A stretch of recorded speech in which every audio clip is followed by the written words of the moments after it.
Thank you and welcome everyone to Lincoln Financial Field in Philadelphia, home of Temple football. And we are underway with Temple and Cincinnati. A key matchup in the American Conference East Division. This is Dave Ryan. I'm in the booth, and all game long, Corey Chavis, our 11-year NFL veteran, played the stadium a few times, will be field level, providing unique analysis.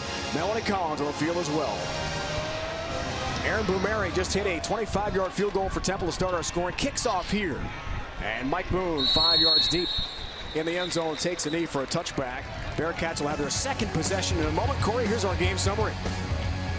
Early on in the game, I think the big thing that we've been able to see is that, the Temple defense did a pretty good job of coming out and getting killed off the field. And then they were able to come down and get some things going with Thomas in the screen game. The drive thwarted with the good pass breakup by Zach Edwards. That's the reason why Boomeri had to settle for 3. Temple blocked 5 punts a year ago. Tops in the nation. Avery Ellis, the block punt today. Gunnar Kiel.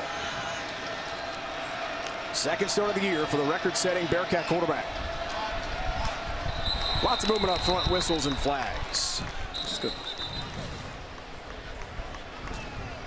to probably be on. Offside. Defense number 43. 5-yard penalty. First down. Adam Savoie is our referee today. American Conference crew at the Lincoln Philly.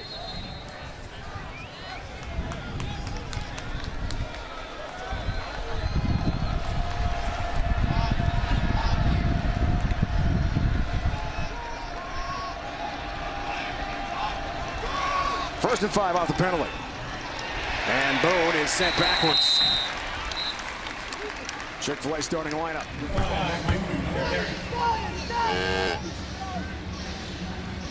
For Cincinnati, first start in 329 days, 11 months. Gunnar Kiel, a very solid game last week on our air against East Carolina.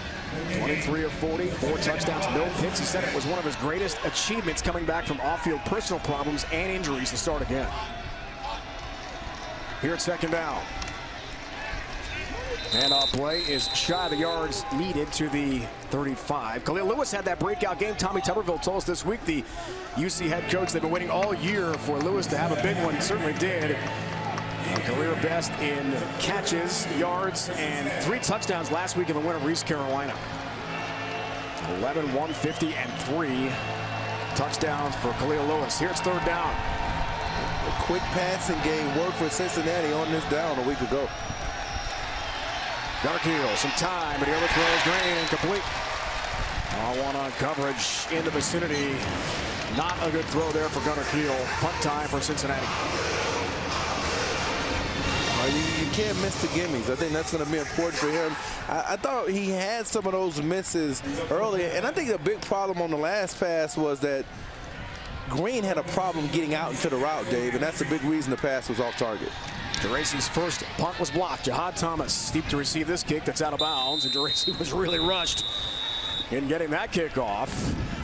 And it'll be pretty good field position here coming up for Temple. For those of you watching on CBSSports.com, our streaming coverage will conclude after the commercial break. We will continue on CBS Sports Network. You can find CBS Sports Network by going to CBSSportsNetwork.com/channel finder. It's the last Saturday in October, so every game matters in college football. 3-0 Temple leads Cincinnati. This is Dave Ryan at the Link here in Philly, joined by Corey Chavis on the field throughout the game. So, Corey, you've got a very unique perspective there, and really what amounts to a huge game. Temple trying to become bowl eligible, make a bowl for the second time in a row. They've never done that in school history. For the Bearcats, big win to get that second conference victory of the year. It really was. Both teams, I think, have what you want in terms of confidence, Dave, going into the game. Each has certain things or certain keys, in my opinion, that will help them or enable them to have some success. All right, let's check your accurate keys to success now, Corey, and find out what's going to be so important for these teams. Well, I think one of the big things is for Temple, they've got to do a better job of staying on the field as they're about to start this drive. They've had problems sustaining drives.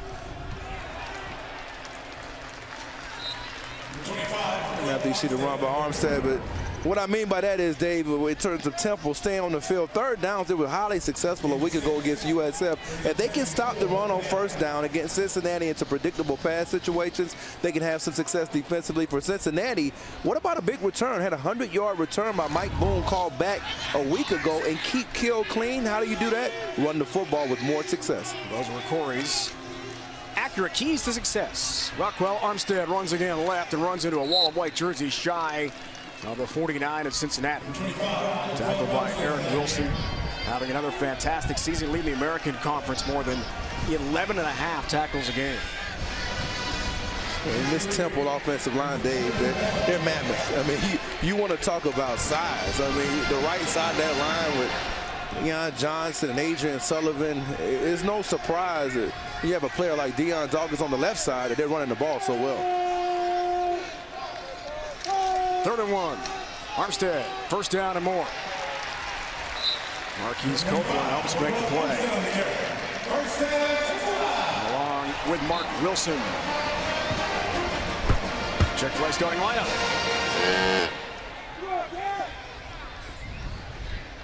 For Temple, senior from Elizabeth, New Jersey, longtime starter here in Philly. Philip Walker is now splitting out right here into the receiver position, record-setting quarterback in this wild owl look with Isaiah Wright. And the direct snap. And the end around. It goes back to Walker. Philip is throwing. Deep ball. Thompson. It's incomplete at the 10. Trickeration. Yeah, trickeration one. It's the play we asked them about. Just yesterday, we said you had this pass and maybe you could have thrown it. Well, today they decided to give it back to Walker. He gets his feet set and then he unheaves basically. That's really a pretty good pass, but overthrows. Carter Jacobs did a pretty good job in coverage, being disciplined. And when you're a safety getting reps and they're welcoming Jacobs back, it's the type of play you like to see from a veteran. Leg bruise. Jacobs has missed most of the season. Back today.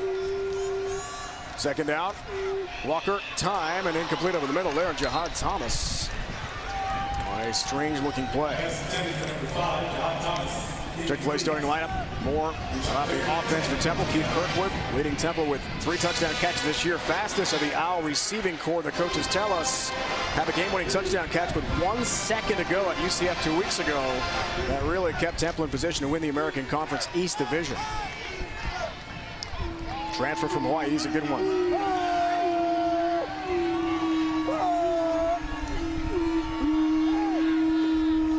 3rd down.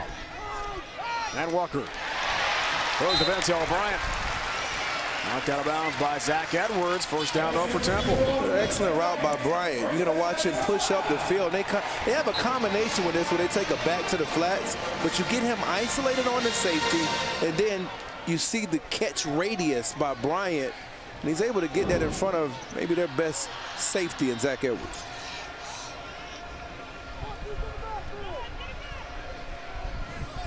Off again at 14. 1st and 10 for the Owls. John Thomas navigates and slides ahead for a 1-yard gain. Since his defense led by Eric Wilson, we told you about the monster season he's having. Senior linebacker leads the American Conference 4th in the FBS in tackles per game. Had a game high 16 hits last week on our air in that win over East Carolina. He's always around the ball. Really, really good player. 2nd and 9. Walker's going to run with it. And Marquise Copeland caught him from behind, tripped him up. Walker did lunge ahead, setting up 3rd down. Good job by Copeland retracking his steps, and I thought it was good pass protection by Javon Fair against Tonga Moore inside, and that enabled him to really open up a running lane. But this Temple defense, their defensive linemen can run, and look for them to play a little bit more of a beast package today. And talking with their defensive coordinator a little bit, Caleb Number Ashford. 1, 15-yard penalty, 3rd down. That's number 1's first unsportsmanlike conduct foul. A dead ball. Unsportsmanlike call against Ventel Bryant of Temple. Backed him up 15, and you heard Adam tell us new rule this year in college football. We allowed 2 unsportsmanlike calls in the second for either player or coach. You get ejected, just like 2 techs in basketball. So Bryant's got his first ill-advised penalty here against Matt Rule and the Owls. And now you wonder, Dave, will they go to the screen game, which is always a factor with Thomas in the game, or will they try to, in fact, you know, run some type of draw? But I expect the screen. So third down and very long. Walker, screen pass, as Corey predicted. Jihad Thomas has the catch, and not nearly enough for the first down. Stopped there by Perry Young. It's a gain of 9. On a short field. Fourth down coming up. See what Matt Rule's got in mind here. Probably out of the range of his young walk-on kicker, Mary. You don't want to punt from the 35, Corey, right? Yeah, I think this is not necessary. This is a good aggressive call. You're up by 3, and right now you're winning the field position game. So if you're going to take a shot, maybe it's the Loach in the middle of the field. Big early play. Walker fires, tipped and incomplete. Eric Wilson. Another great play on defense for Cincinnati. Not just making tackles, but breaking balls up as well. So on fourth down, Wilson had an All-American type year. Gets the pass broken up. Bearcats take over.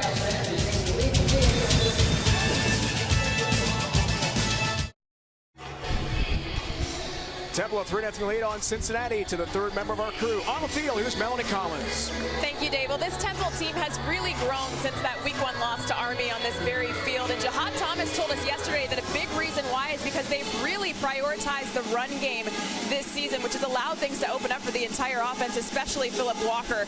Jihad has scored 2 touchdowns in his last 6 games, so a nice streak going there. And with 31 career touchdowns, he has a chance to pass Nell Pumphrey, who has 34. And defensive coordinator Phil Snow reminded us that historically Temple has not played well down the stretch. Last year they lost 4 of their last 6, so getting a win today against Cincinnati will be crucial in turning a corner and setting the tone for the rest of the season, Dave. Sure will, Mel. Gunnar Kiel some time on first down and way short, incomplete. Looking there for Mike Boone on a very underthrown ball. Donnell Pumphrey, Mel talked about, had a huge game, ran for 223 for San Diego State last night in a win over Utah State on CBS Sports Network, but did not score any more touchdowns. So Jihad Thomas trying to climb that list among some of the great active touchdown makers in the FBS. Second down. Here's Boone. Stop there by Delvon Randall. Gain of 9. That's kind of what you want to be able to see. If you're Deshaun Bond and Corey Cunningham on that right side of the offensive line, they're bigger bodies. You should be able to get some movement up front, and that's enough of a crease for Boone to get positive yardage. That has to be a good sign. The quick huddle, the quick snap. Boone third down, the second effort. That spot looks pretty good. Needed midfield, should have the first down here. Chains move for the Bearcats, stopped by Derek Thomas for Temple. Gain of 1, all they needed.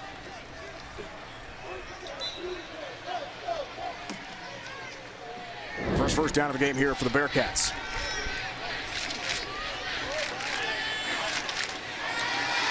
Kiel with some pressure from Williams, delivers. Randall a hit on Cole. On one of Gunner's better looking passes. This is Dave Ryan. I'm in the booth all game. Corey Chavis on the field with Melanie Collins. Corey's got that unique field level perspective. And seeing Cole gather that toss from Gunnar Kiel.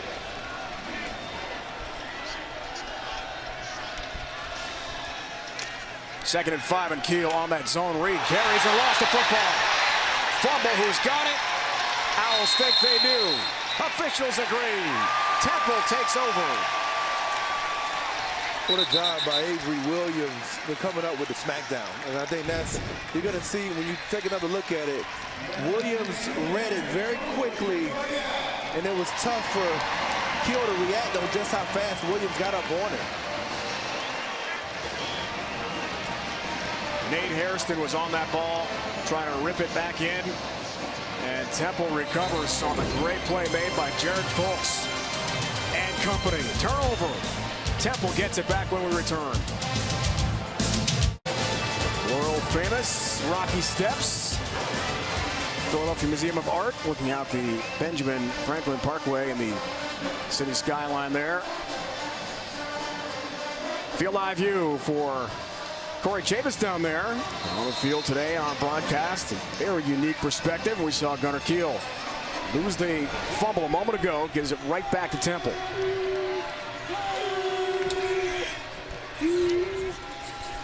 Philip Walker on first down. Pressure from Muhan, runs away from that. And eventually he's dropped to the play by Perry Young. Gain of 2.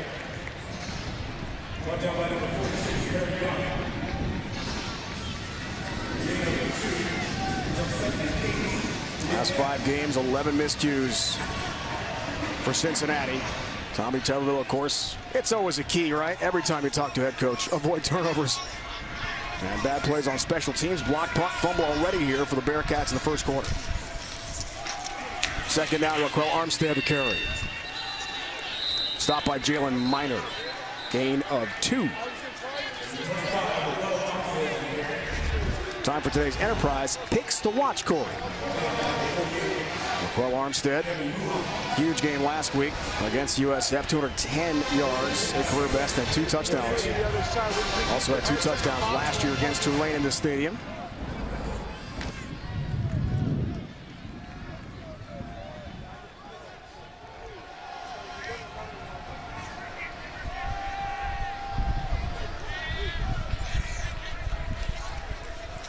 Third down for Walker. Not a lot of heat. And releases to Bryant. Incomplete, but a flag down. Coleman on coverage. And we could have a pass interference call or a holding call defensively against Cincinnati. Holding. Defense, number 13. 10-yard penalty. Automatic first down. You know, that has to be a little bit disappointing. Now, last week, Coleman was getting some reps at the safety position, but you know, he's going up against a longer player here in Bryant, and I think it's a player he can match up with favorably on the outside, but got too much of the upper part of his chest. Automatic first down. John Thomas, the I formation look. Yes, it still exists in college football. With Nick Sharga, their tough guy, the single-digit jersey number, the lead fullback. He's been very effective in that role this year. Here's Thomas dancing through traffic, and Edwards comes up from his safety spot and knocks him down. Gain of 1. Down by number 4, Zach Edwards. Gain of 1 brings up 2nd and 9 for the out.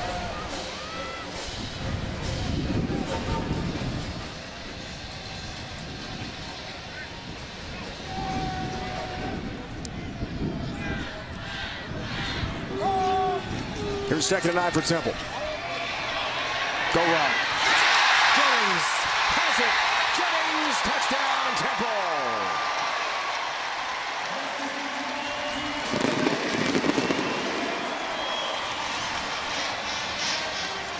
This is pretty much just like a back shoulder, really, because it's an underthrow. And anytime you have the underthrow down the field, you got to be able to react to the ball as a cornerback. And I just thought Jennings did a much better job of adjusting to the underthrow, and then he was able to beat a bad angle out of the middle of the field by Tyrell Gilbert. Junior from Sicklerville, New Jersey, has his 2nd TD catch of the year.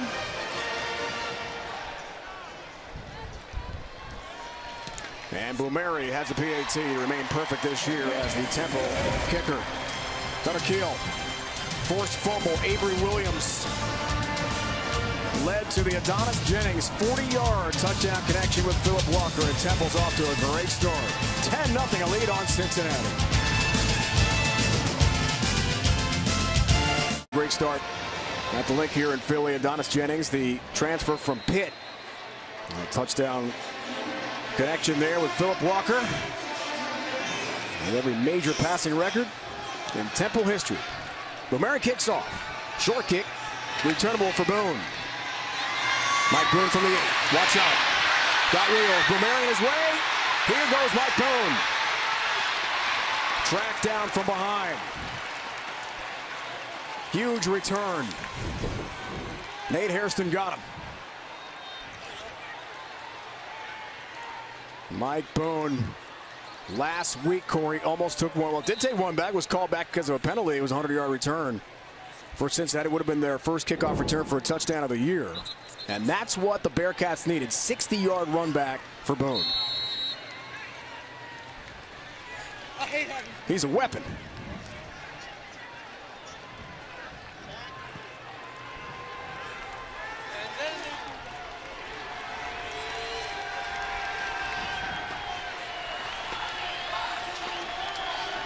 Got the Bearcats off that fumble from Keel. Tion Green navigates and gets physical with Sean Chandler back in the Temple lineup.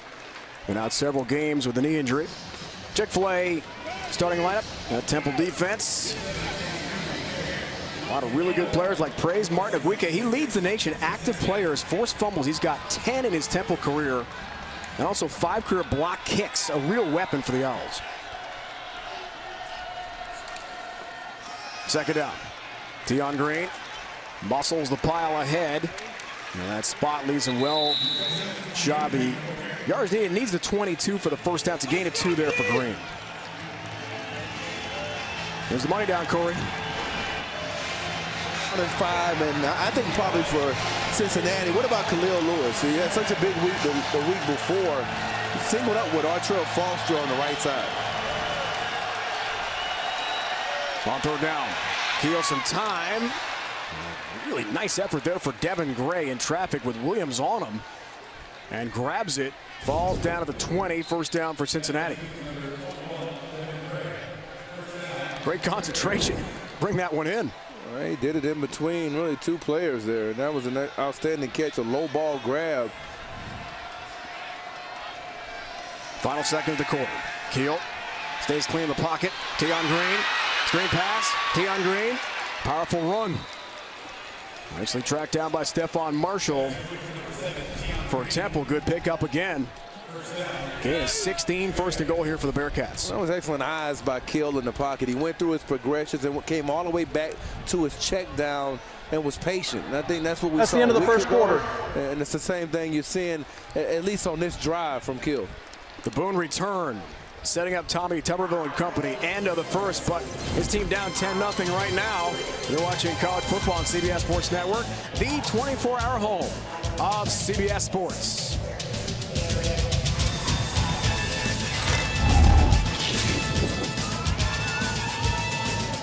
Awareness Day here at the Lincoln Philly. Nice tradition, Matt Rule and the Temple program has implemented. The home game in October. Cancer survivors and their families help bring the Owls onto the field just before kickoff. Beginning of the second, Keel and the offense looking to get back in the game here.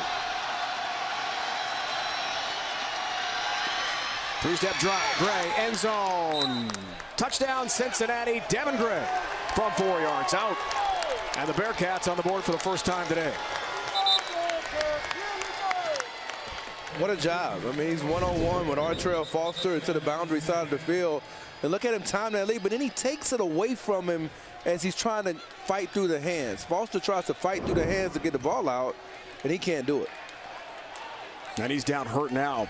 Corey, unfortunately for Temple, Artrell Foster, a redshirt junior from Meadville, Pennsylvania, has done an outstanding job at corner this year for Phil Snow, the coordinator of the Temple defense. And if there's one thing, Dave, that Devin Gray has not done this year is really score. I mean, as you think about, he's been productive. The 15 yards, he had 9 catches a week ago, 15 yards per catch on the season, over that amount.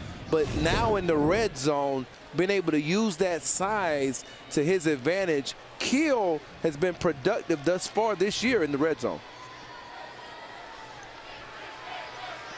Great concentration. And the 1 foot needed down, control to the ground, certainly for Devin Gray. His 2nd touchdown catch of the season, and Keel's 5th TD throw of the year. He's now got 55 career touchdown passes, 2nd most in Bearcat history. Good news for Temple fans. Artrell Foster is up and walking back to the Owl bench. Gunnar Keel went 329 days between starts. Really an amazing story. Midway point of the year, started last week by Tommy Tuberville, played very well in that win over East Carolina on our air. And after the touchdown pass to Gray, Pasley is in for the PAT. Like Bumeri, he's the 2nd kicker of the year for Cincinnati, and he misses the PAT. Andrew Gantz, record-setting kicker for the Bearcats, out for the year with a hip muscle injury. And Pasley has been up and down, Corey. It's a bad miss there. It was. Think about it, Dave. Last week, we saw him have the field goal blocked. And now this week, he comes back with the miss on an extra point. And you just wonder, with all the block kicks that Temple has had over the last 3 years, whether that's in the mind of a kicker. You know what I mean? Like, just think about it. Temple had 3 block kicks coming into the game, and then they've already had one today for their 4th of the year. They had 7 block kicks in 2015 and 4 in 2014. And Ed Foley's done an outstanding job with that Temple special teams. And he has kickers thinking a little bit. Wouldn't you agree? I absolutely agree with that. Pasley now partners 11 of 14 on PATs. And yeah, the block punt earlier from Geraci, the great pressure. They put on him a couple times punting. 7 block kicks last year. Had 2 in last week's game, Weekend Friday here against USF, a PAT and a punt. So they've been outstanding for several years on special teams, putting pressure on kickers.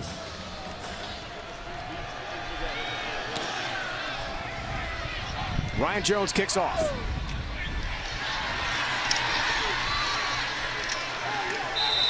And Gardner on the return. Jagger Gardner, sophomore from North Carolina.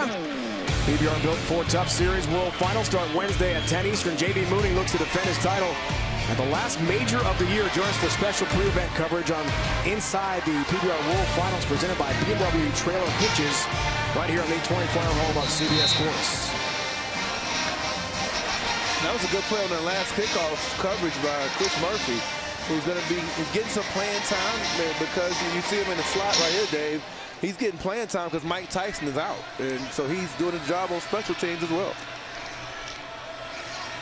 First down, over center. Yes, we're seeing that in this game, and a thumping tackle on the run play for Thomas.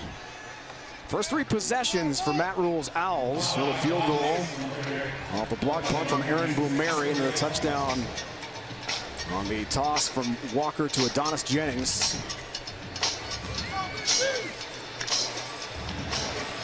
Great start for Temple and Coach Rule, but the response for Cincinnati. Gunnar Keel looked very poised in that drive. It was helped by a Mike Boone 60-yard kickoff return to put him in good field position. Thomas. Jahad Thomas off to the races. There is a flag down. Caught by Lyndon Stevens. We'll see if this big run will count or come back with an Owl penalty. 56 yards if it stands. Let's find out. There's no foul on the play. The result is a first down. Jahad Thomas so explosive. Corey running right at you down there. How do you look? He looked good. He ran behind a couple of different guys, Brian Carter and Jalen Robinson, inside. Those guys got the blocks. Brendan McGowan cut off on the front side. And you know, Carter hasn't been playing a lot. And either is Robinson. Robinson's been rotating with Johnson. You can see why they're trying to get him more playing time on that last snap. Thomas's longest run of the year. Raquel Armstead to carry. And Muhan got to him right away. Kevin Muhan makes the tackle. Younger brother of Silverberry, a really strong defensive end in his days for the Bearcats. Lost 2 there. Had a great meeting yesterday, Corey, you, Mel, and I, with Jahad Thomas. Excited about the fact that Raquel Armstead's getting a lot of carries. Means Jahad can play some slot receiver and special teams, which he probably will do in the NFL next year.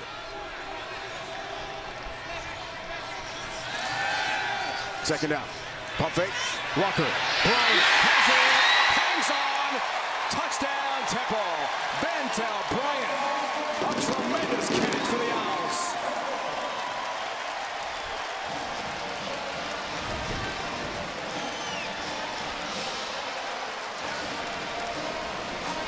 Focus, concentration for Bryant, who took a couple of hits and hung on to the rock.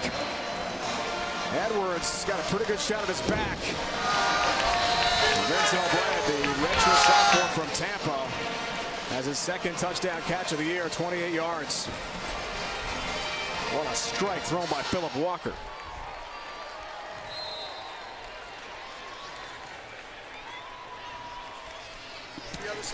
Aaron Boumeri has the PAT for the Owls.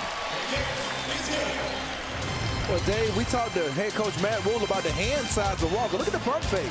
and then he has the accuracy to split two players, two safeties, linebacker and safety for the score.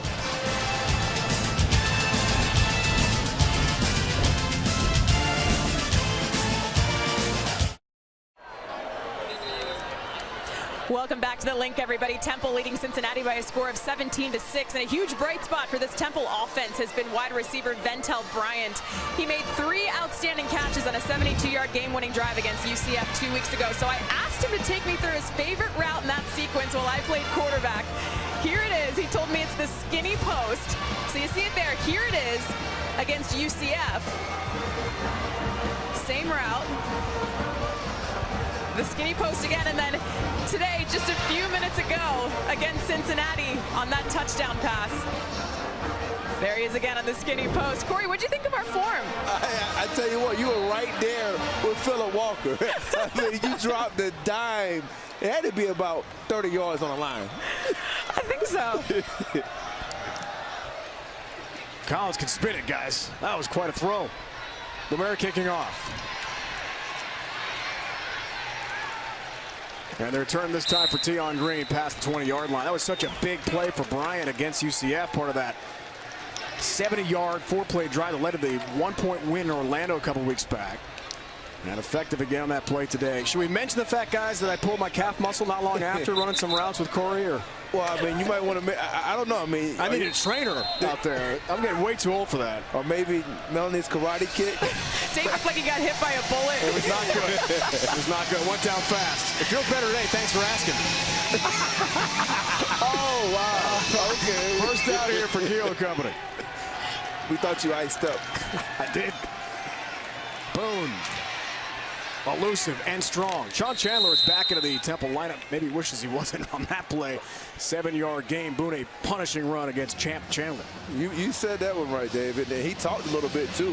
And DJ Dowdy doing a good job. And Ryan Leahy, he's back in the lineup. He pulls around and kicks out and opens it up.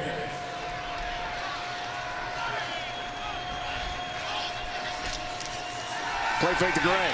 Screen set up Mike Boone. Trapel Russell and Jared Folks help run him out of bounds for Temple. Well, they always get the action going the other way with the fake fly sweep to Gray, and then you get a pretty good attempt at Darius Ray to get a block on the outside. But Boone, he has enough speed to make it happen even without the block getting completed. First down. Moving up front. Could be a free play here for Cincinnati. And Boone gets thumped and dropped hard. Wow. Avery Williams gets physical, the Sam linebacker. There for Temple. Offside. Defense number 43. 5-yard penalty. First down. It's Avery Robinson, the nose tackle. Senior from Harrisburg. Brother of former Temple great Adrian.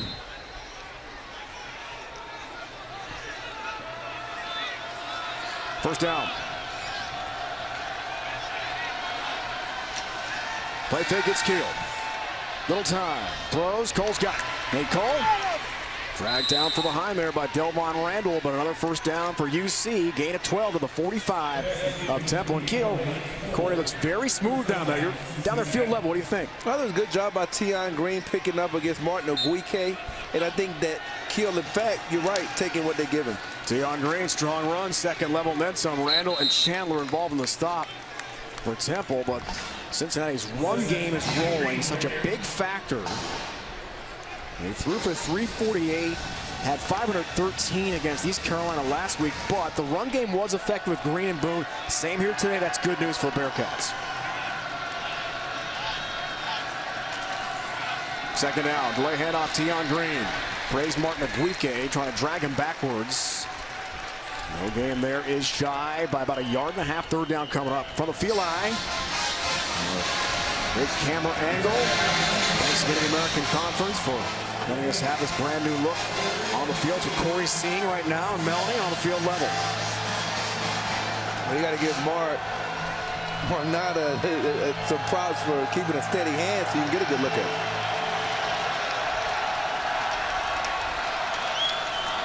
Big throw down short field. Lewis in motion. Pitch play. Tion Green, punishing run. Williams tries to meet him and send him backwards. It's not easy to knock Tion Green down. He's 6 foot, 230 pounds. Gain of 3, the senior from Sanford, Florida, first down. And he runs pretty well. And when you get big guys like Corey Cunningham there out pulling, he cuts off Jared Folks. And then you got some other guys trying to help out, but you get behind him in the pad level of Green, tough to stop. Here's first down. Pressure. Keel almost hit as he throws. Gets it off to Boone on a screen. And Mike Boone, another nice pickup. And Thomas first to get to him. Gain of 11, another first down for the Bearcats. Look at the patience. He goes through the reads and then gets a check down to Boone, and then one-on-one with Thomas. You got to tackle me now. You know, 6'3", but I'm lower than you if you're Boone. He's built low to the ground. He has a good center of gravity, and he's got balance.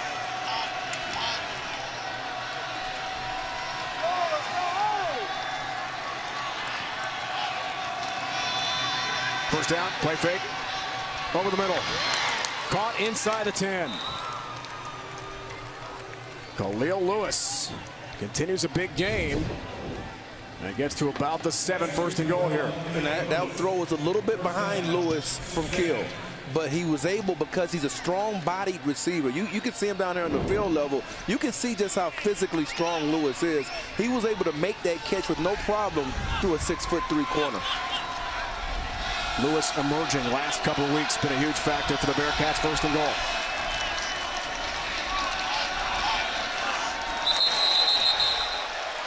Flags and whistles. It's going to be on Ryan Stout, their left tackle. Full start. Offense, number 65. 5-yard penalty. First down. And that's Idarius Ray, senior from Amarillo, Texas. And transfer from LA Valley Community College. Bearcats left guard.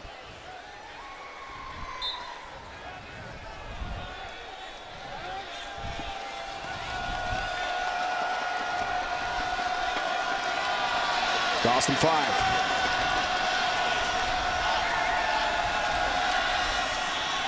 Boone. Marshall got there first. And Mike Boone, such a strong runner, leans forward. Boone's 205 pounds. Green is 230 pounds. It's a gain of 2. Those couple drives, no first downs. Since then, the Bearcats finding their stride. And trying to make this a one-score game again with a touchdown in the red zone, but it is 3rd and goal. 2nd and goal, excuse me, off that penalty. And they got an empty look here, and Boone is outside.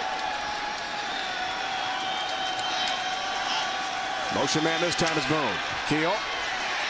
Flushed, throws, Gray, touchdown Cincinnati. Devin Gray. 10 yards out. 2 touchdowns this afternoon for Gray.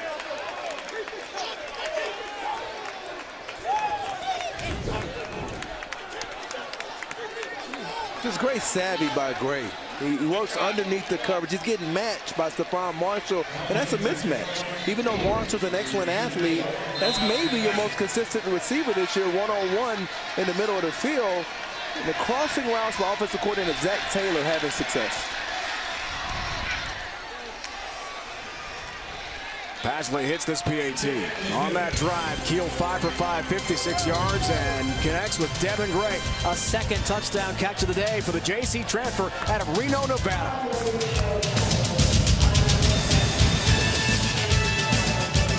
Go to Philly, you gotta go to Pat's, right? King of steaks, cheesesteaks, started in 1930.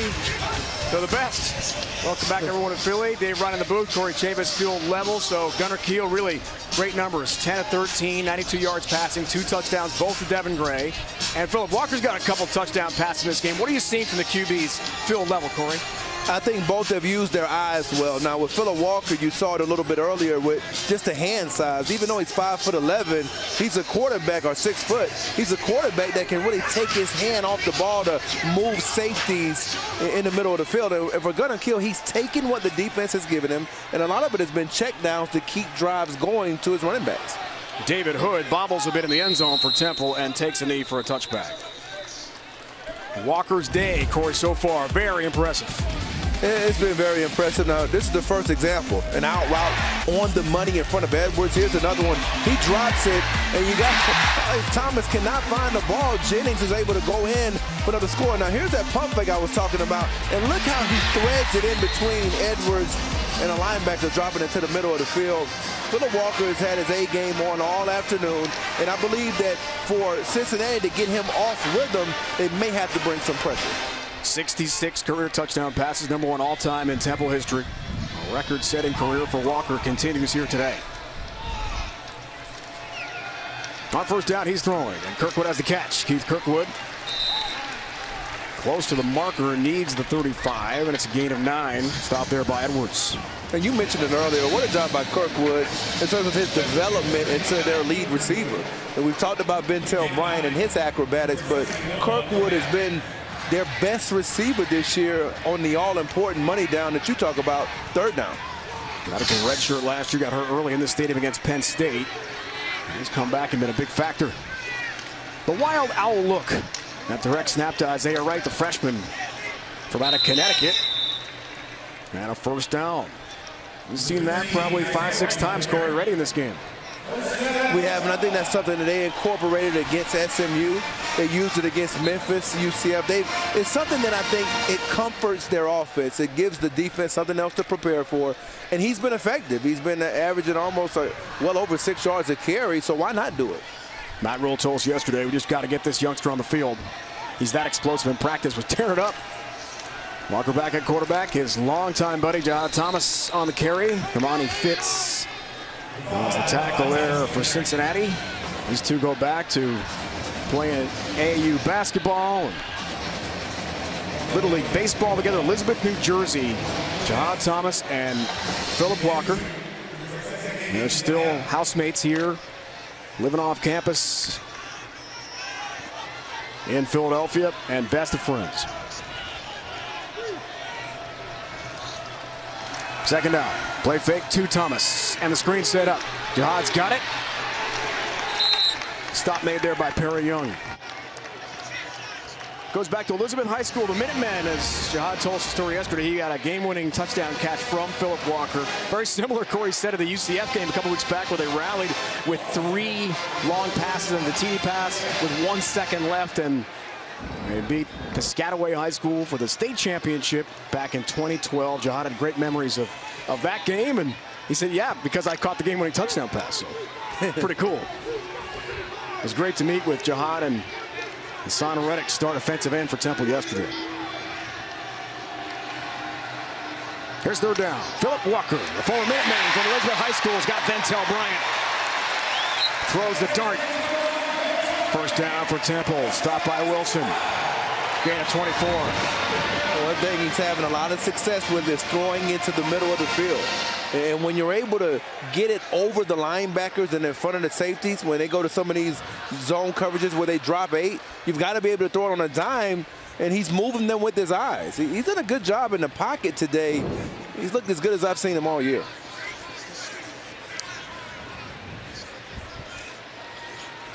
First down.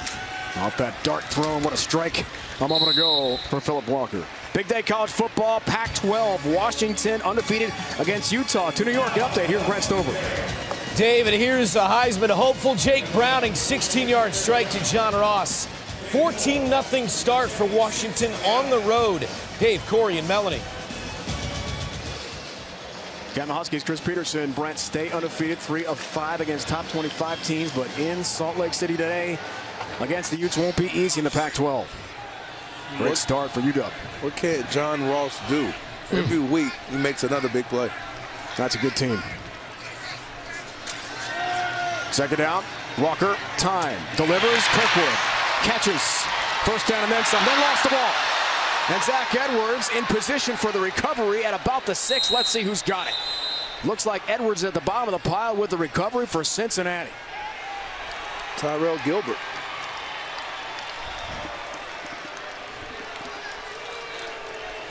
And the Bearcats have it. And they take over 1st and 10. Kirkwood trying to get some yak yards after contact, but he lost the ball. Tyrell Gilbert Corey had it exactly right field level. Chavis, that was awesome. Forced fumble. Bearcats get it back. Edwards on the recovery. 1,000 yards rushing already entering the weekend. Great matchup coming your way from the home of the Pokes. 7,200 feet. Laramie, Boise State, Wyoming.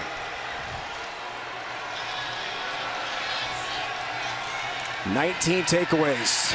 Bearcat offense back in the field thanks to the D and Gray, the intended receiver. And Thomas, a nice overplay, broke it up right in front of Corey there.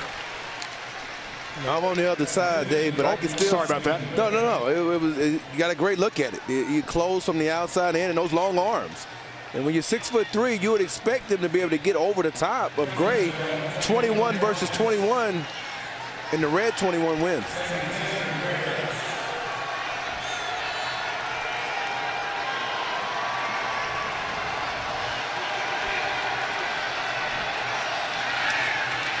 Second down. Gray brings this one in on the sideline screen. About a 3-yard pickup. So 3rd down and 7 coming up here from deep in their own end. A big play for the Bearcats. 4.5 to go in our first half, and all 3 timeouts remaining for each team. And where's Hassan Reddick? I mean, you haven't mentioned his name yet. Yeah. And I mean, I'm really quiet. Right. So I mean, we've got to give first of all Cincinnati some credit. Gonna kill, keeping them off balance, but he's got to show up on this down in some facet. Rushing the passer here at top of the screen. Now the throw brought in by Cole. What a catch. Nate L. Smith on the tackle. But Cole elevates the sideline route and a perfect pitch and catch there from Keel to Cole. Well, he's just running a fade from the slot. I mean, so basically he just extends and he forces your coverage to extend with him. They don't. And look at Keel put it in the hole. He's had an outstanding first half. 19-yard pickup. Big conversion. They'll run here with Tion Green, punishing a couple yards there for Cincinnati. And Melanie, back on the field to you. It's such good news that Ryan Leahy has returned for the Bearcats. That's right, Dave. He's been cleared to play. He was out last week due to a serious health issue, and while he underwent further evaluation, Will Sturr was starting in his place. Well, they are sharing those right guard responsibilities today. I just watched the trainers take Leahy's blood pressure on the sideline after that drive, so they're certainly keeping an eye on him. I will too, and we wish him the best in his health. We sure do, Melanie. Last week, Tommy Tuberville told us he was quite convinced at that point of the week on Friday before East Carolina that Leahy's career was over due to a health problem. Great news. Here's Boone. Runs left on the handoff from Keel. There's Hassan Reddick. Finally got a mention, number 7 in the cherry and white. His first tackle of the game. This is the guy who leads the nation. 15.5 tackles for loss this year. And 39 for his career. That's number 1 all-time in American Conference history. And add to the list there, it's a loss of 2. And he got some help from Jared Alwan and also Michael Dodby. Both of those guys got hooked initially and they worked over the top. Alwan forced it back to them. I think for them right now, this is the down you want. 30% against this Temple defense all year on 3rd down. They've been one of the best in the nation. You try to get teams in these 3rd and 8 situations to cut this pass rush loose. Looks like Tommy Tuberville will let it go to 1 on the play clock and then call timeout, which he does. They've got Cincinnati 2 left in the first half. We'll take a break as well here in Philly.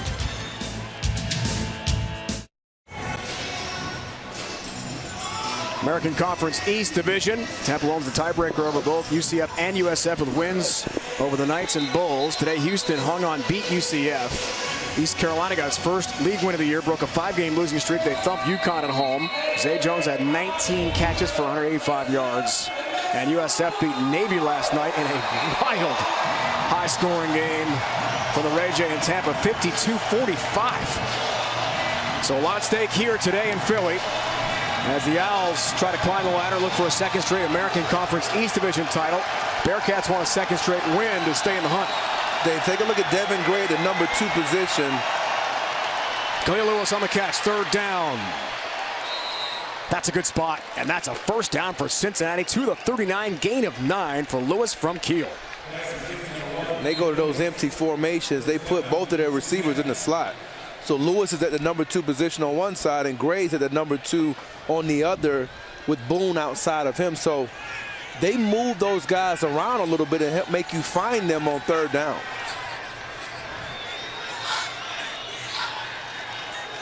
2 minutes, 2 timeouts remaining for the Bearcats first half. Boone runs and gets by the lunging tackle there of Avery Williams. Got a piece of him. You got to really wrap up against Mike Boone. This is one big dude. Well, he's running behind Cogswell and Ray, and he cuts back, and his leg drive allows him to pick up 5 on first down. Now there's no threat of a long yardage blitz situation. Great point. Second down, some pressure off the edge from Praise Martin Aguique. Nearly the pick from Thomas. Incomplete looking there for Devin Gray. One of the first times that Keel has been really heated up in this game. It's a former receiver, so can you catch? He doesn't really look for the ball until late. Late vision ball skills as a defensive back are so huge because a lot of times you see it late because you're breaking to the man. And that was an example there of not being able to locate the ball, but good coverage. Big play, third down. Keel, 5-step drop, time over the middle. It's incomplete. Looks for Gray. Williams in the vicinity, almost had a pick. Hassan Reddick. There's Reddick again. Mentioned his name a couple times now, haven't we? Well, I think when you're able to also, there was also a pretty good break by Marshall, but when you're able to drop back in coverage and you lead the nation in tackles for losses, I think that lets everybody know the level of your versatility. Pass intended for Jerron Rollins there. Geraci punting. Tuberville will not take a chance here. And John Thomas, fair caught at the 18, and afterwards things get a little physical, but no flag.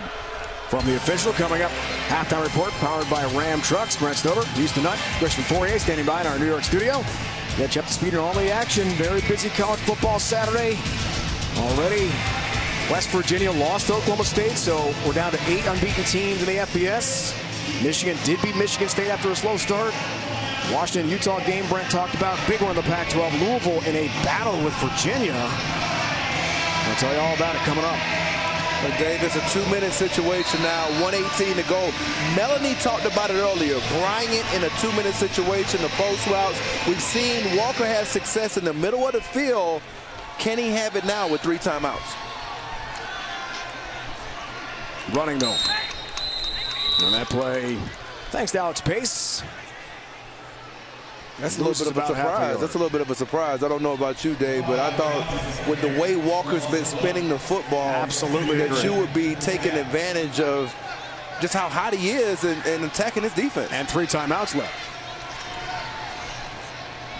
Incomplete pass there looking for Kirkwood. I mean, really, Corey, a minute plus is an eternity after what they did against UCF with 30 seconds to go, went 70 yards, and Kirkwood had the game-winning touchdown catch with 1 second left in Orlando, but Matt Rule's not going to roll the dice at all here and press ahead to try to expand on the lead. Well, Cincinnati has 2 timeouts, and they like to drop 8 in these situations and bring just 3. They're bringing 4 right now. So Walker, design QB run. Kevin Wuhan from behind trips him up. I call a timeout now if you're Cincinnati. Should. And I think that's what they're going to do. Timeout called by Tommy Tuberville. So 42 seconds and 2 timeouts. It's a loss of 3. The Cats have 1 timeout left, your court. It couldn't have worked out any better for Cincinnati if your defensive coordinator, Robert Prunty. You think about what they were going to come out and do. You were in a coverage that dictated that possibly there were some openings on that first down. They run it, they come back, and there's an incompletion, and that sets up the 3rd and 11, and he gets nothing on that down. Now you've got a chance with even just 1 timeout left to get into field goal range. However, your field goal kicker, Dave, as we know, he struggled.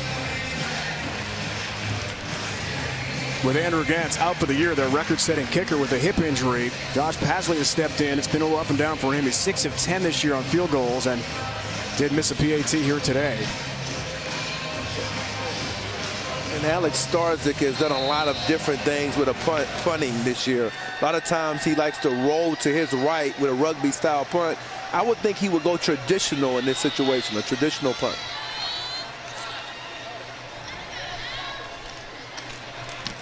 Braden Beard, deep to receive here for the Bearcats. Has a return. Pretty elusive. There's a couple nice moves and is nailed by Nick Sharga at the 45. Gunnar Keel's day, Corey, so far. What do you think? I think it's been a combination of being calm, effective in the red zone. He's also been able to throw some balls outside the numbers with effectiveness. He's done it all. I think the checkdowns have been most impressive. And now, with the ball near midfield, how do you attack this Temple defense? Well, for me, I would think that you're going to attack outside the numbers a little bit. I think Thomas has had some good coverage at times, but he's been susceptible to some double moves at other parts of the year. Started against Cortland Sutton and SMU. And you've got Gray over there one-on-one. Let's see if they potentially attack that matchup.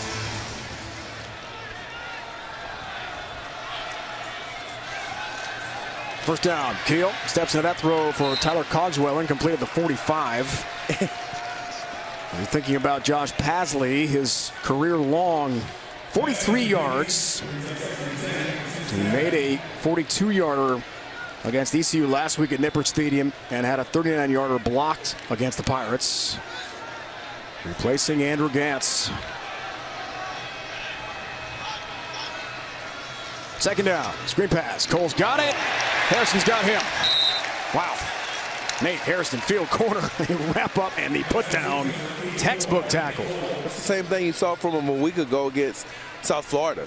When he sees it, he reacts. Now they're trying to throw some type of now screen, and the block has to be made by Lewis. He beat the block. And if you're gonna kill, you don't want to make a big mistake, and they're gonna just, I guess, let the half in. 30 minutes complete. 2 touchdown passes each from Philip Walker and Gunnar Keel. Turnovers a factor for each. Couple fumbles. Defense has made big plays. And special teams as well. The Temple blocked punt against Sam Geraci and Cincinnati from the field eye.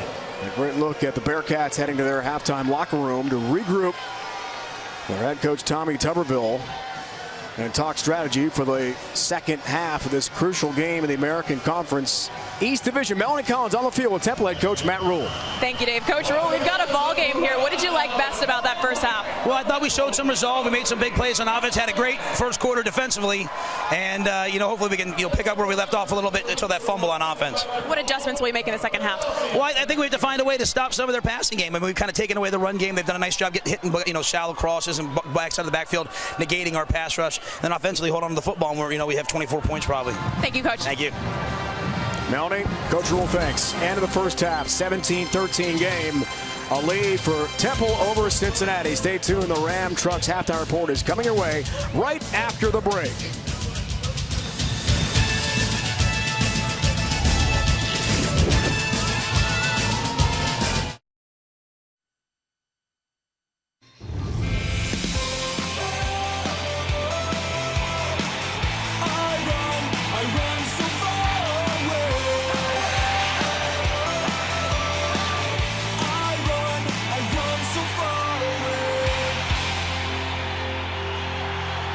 Cincinnati has won 3 straight here in Philly, head-to-head with Temple. Down, though, starting the second half, 17-13. The quarterbacks, Gunnar Keel and Philip Walker, 2 touchdown passes each. Dave Ryan here in the booth. Corey Chavis on the field with our Melanie Collins throughout the broadcast. Corey spent 11 years in the NFL. He played in this stadium. Before that, 4 years at Vanderbilt. Hundreds of games on the field as a player. Now as a broadcaster. What really stands out to you down there watching the first half, these 2 teams in the American Conference? I think the size of both teams tremendous. They match up really well with each other, evidenced by our score at the half. And I think when you think about what's happened in the first half, really this first switch route concept by Philip Walker and his Temple Owl staff, this is an excellent job by their offensive coordinator of setting this up, because you've got the linebacker who has to get to the middle of the field. And they know that, so Walker has to show patience. You have to be able to really throw the ball in between the linebacker and the safety, but because he had to open up to the other side, he wasn't able to do it. Now here, you're going to force their linebacker, the offensive coordinator, Zach Taylor, to match the final number 3. So what that means is you've got 3 different guys running routes, but it's zone coverage, so everybody matches a guy. So they put the onus on Stephon Marshall to match their best receiver. We'll pause it right here. That's the final number 3 right here. Now you've got to be able to run with him in coverage. Even though it's zone, it's a zone man type matchup, and Keel recognizes it. Outstanding throw.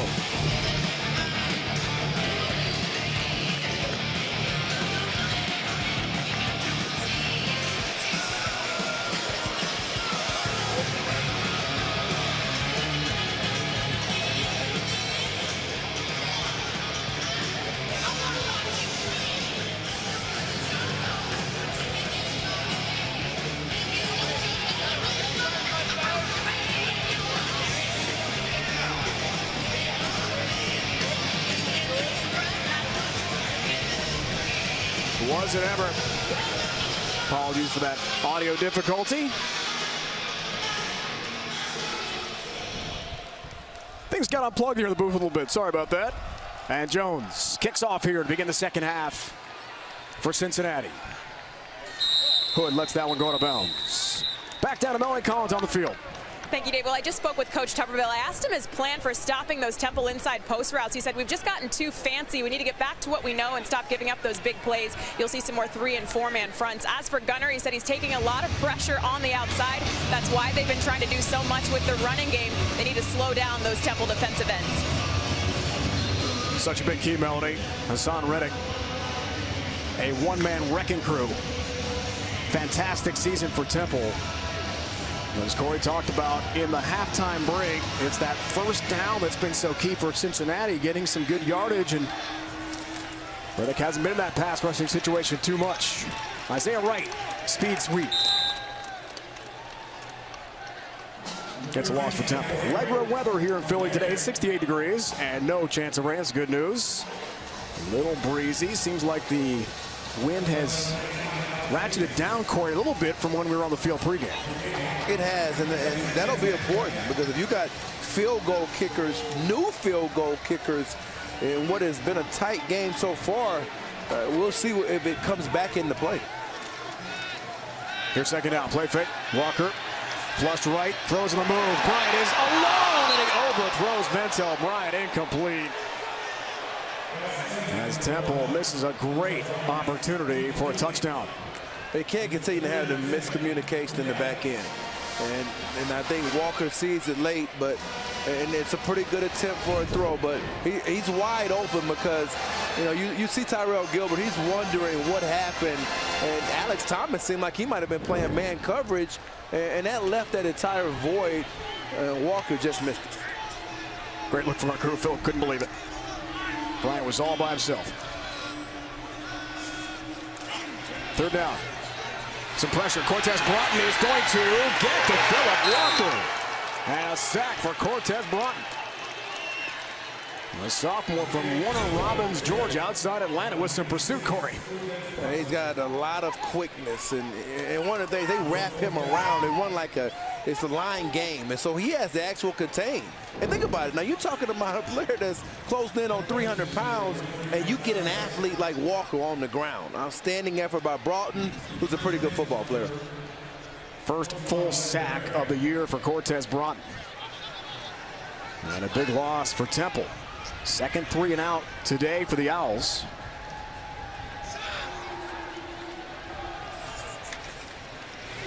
Starzik releases 1 yard deep in his end zone. And Beard on the return. Turns the corners. Devin Gray returning a punt for the first time today there for Cincinnati. Lowe's game improvements.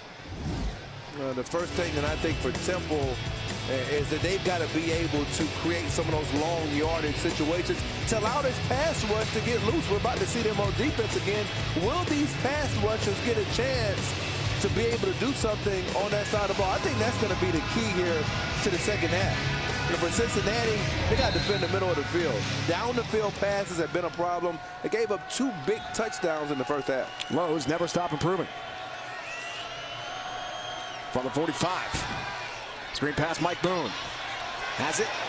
And knocked out of bounds by Randall. Late flag comes in. It's going to be a hold on Lewis, Dave, on the outside. He got a little too physical trying to finish that block.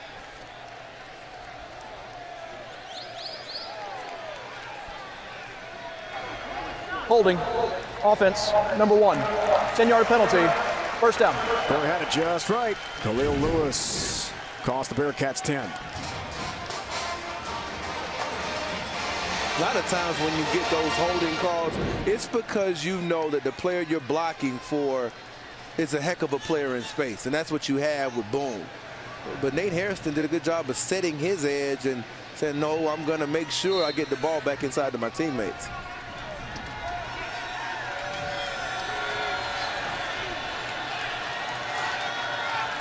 So first and 15 here. Tion Green navigates, runs right, breaks a tackle. Williams can't bring him down, and Tion Green has about 10 on a powerful run for Cincinnati. Look at the movement at 230 pounds, Dave, and running behind DJ Dowdy. He got an excellent block on Marshall, knocked him down, and then you had Chandler miss a tackle in the alley. He ran for 75. Boone for 89 last week against ECU. Big key to the win. Ability to run the football. Play fake, Keel. Steps into this throw. Cole, it's incomplete with Alwan tracking him on coverage at the 30. Hey, D, Rhino, most of the time when you have problems with Keel, it's about the footwork. That was not good footwork on the last play. You can't throw a crossing route with your hips as a quarterback directly at the goalpost. You've got to turn your hips in the direction of the target and give that receiver a chance to really run after the catch, and that's why the ball was off target. Big third down here, Court. From the 40, short field. Plays Martin some heat off the edge and looks there for Tashumbi Johnson, incomplete. Chandler on coverage. At the 35, no flag down. Temple so happy. Sean Chandler is back in the lineup today. He's back in the lineup, but I think coverage and the front work together. They're able to get in the face of Keel and make him feel a little bit uncomfortable. And not what you expect. They didn't get him on the ground, but it's gonna be tough on 3rd and 5 because you know they're going to be throwing a controlled pass. Matt Rule told us Chandler probably wouldn't return many punts today, but there he is back to receive this kick from Sam Geraci. Indicates 4. He does not make that fair catch. It's inside the 5. Good coverage by the Bearcats on special teams. Stevens does a nice job there. 36-yard kick. Sam Geraci for Tommy Tuberville. Does that take, in Dave Ryan's poll, Louisville out of the college football playoff hunt? No. Road win. ACC good enough over Broncos Cavaliers. That was not easy, though, today. Tight game. First down. Rockwell Armstead with a nice burst up the middle. Knocked down Tyrell Gilbert. And Wilson again, so active. It's a gain of 4.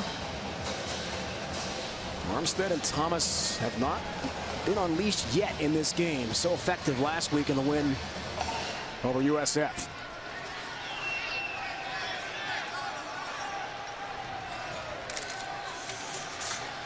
Armstead second down. Jumps over Edwards. And then runs into and through Wilson. Wow. What an impressive play. Rockwell Armstead. Eric Wilson, a top tackle of the American, got knocked backwards 5 yards. Well, anytime you have a player bounce out, he's running behind number 55 at Brian Carter, and basically Edwards comes up underneath him and misses the tackle initially. If he had gotten him on the ground, it wouldn't have gotten to that point. You've got to drop your pads if you're Eric Wilson at the point of attack against a running back with Armstead's style.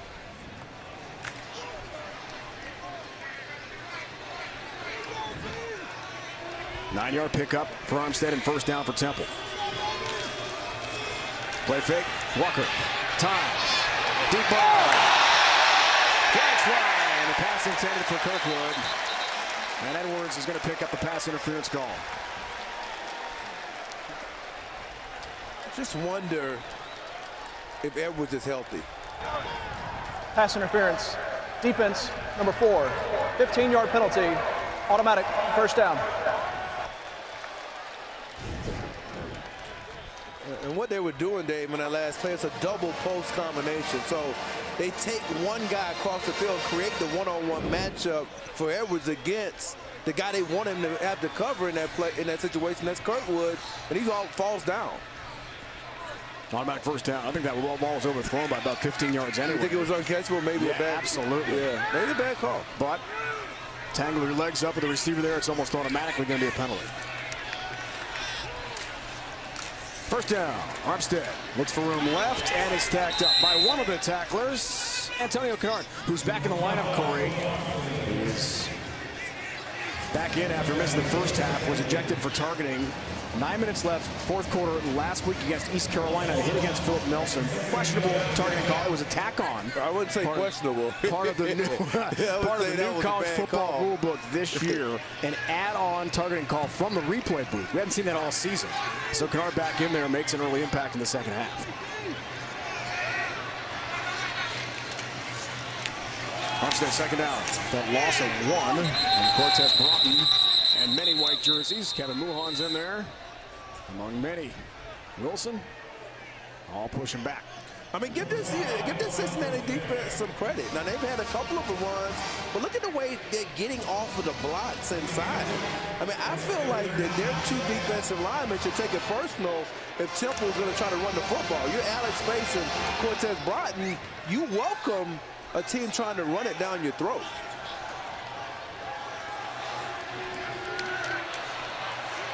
That defense here, Corey, can make a big statement on third down. Walker throwing. Yancey his first catch. The spot looks good. By about half a yard. Edwards on the tackle. And Broderick Yancey, the redshirt sophomore from Bradenton, Florida, has his first catch. Well, they ran some line games inside. I'm surprised they played zone behind it, though. I thought last week they played a little bit more man coverage than what we're seeing today. I don't know, maybe that's a result of giving up some plays down the field. Gain of 9, first down.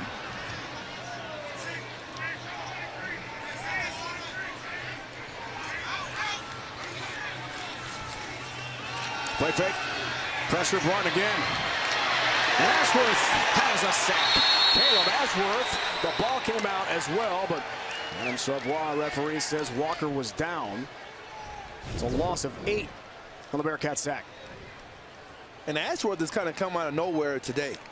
Now you see he's over here really working behind Broughton, getting up the field. He went over the top of Deion Dawkins and also their tight end that they really are bringing in to that side to give them a little bit of extra protection in number 87, Cole Boozer, but excellent job by him finishing the play.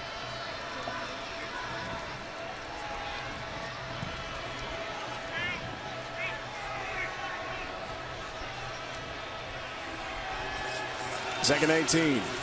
Philip Walker over the middle. Yancey with a catch. Stopped by Edwards. Precision, passing, arm strength. Well, Glenn Thomas, Corey, yesterday, offensive coordinator at Temple, told us Philip Walker can spin it. That's a pro throw right there. Glenn Thomas, he knows what he's attacking, and right now is Zach Edwards in the middle of the field. They're doing a good job of attacking these safeties with their inside receivers. Gain of 25 for the Owls.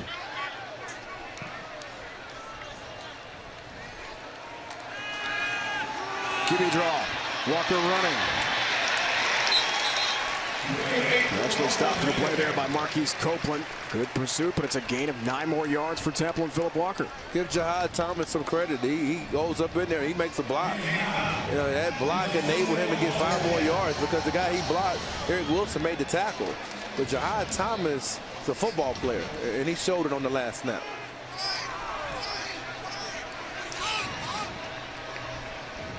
This is a running formation. They're going to do a lot of leads out of this with Sharga running up behind Sharga, and they'll pull some guys in these formations as well. Here's Thomas, and there's the first down. Kennard the stop. Zach Edwards, big season, great career, Melanie, at Cincinnati. That's right, Dave. Corey, you mentioned you weren't sure if Zach Edwards was healthy. Well, I can tell you he's having some issues with his right hamstring. He had it wrapped up with some ice and was riding the bike in the first half to try and loosen it up. I'll keep you updated as I know more, but clearly not 100%, and they're taking advantage of it. Yeah, Mel, you're exactly right. I mean, I've been watching him all day to see if he's moving around the way that you normally see Zach Edwards move around, and it's been up and down. On first down, John Thomas, the speed sweep, runs right. So elusive. Wilson finally bumps him out of bounds. Another nice pickup, though, for Temple. Thomas getting the ball. Good things happen. Gain of 12. And a lot of it is on the outside runs. And Deloach did a good job of blocking outside. And when you get him outside, it's a challenge for your defense because he plays fast. Not necessarily, you don't have to run a 4-3. It's about how fast do you get to the spot. And Thomas gets his top speed in 5 yards. Got up to 77 rushing yards on the day. Walker. Running. Edwards. Kevin Lujan find him and rip him out of bounds with Philip Walker. Another nice game for Temple. Should be first and goal here for the Owls. Gain of 13.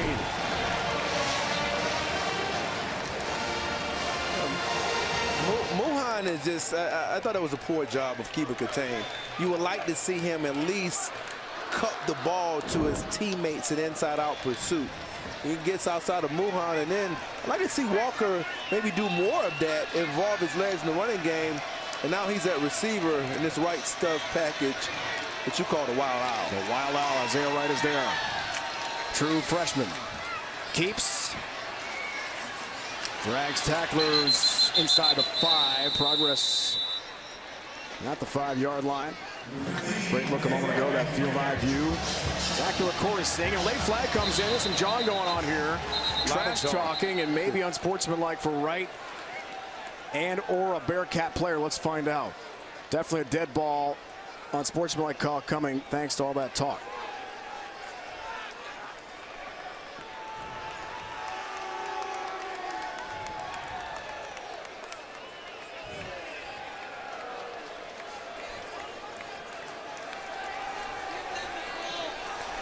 And Alex Pace, you just wonder maybe what he was thinking on the play, because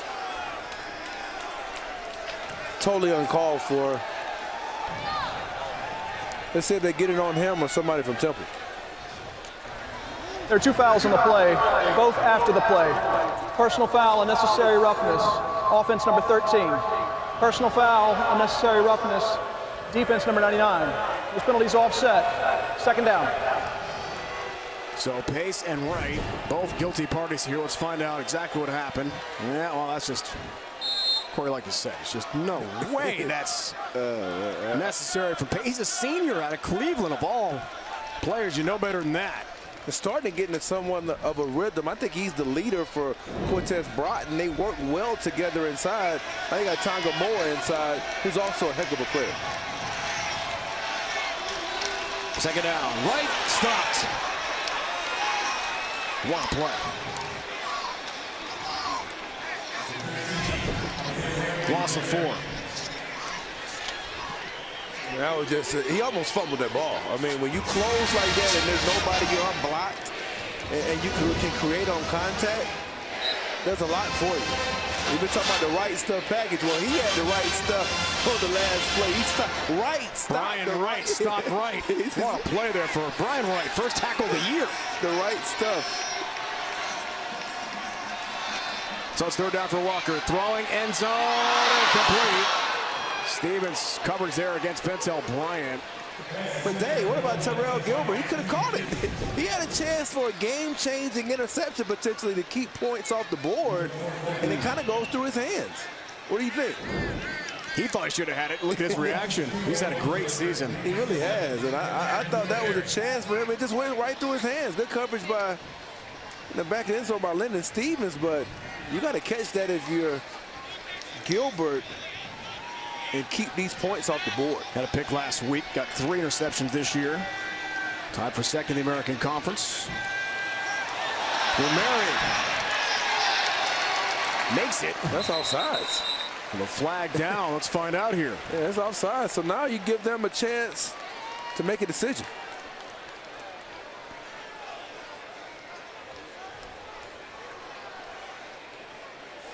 There is no 1st down possible here.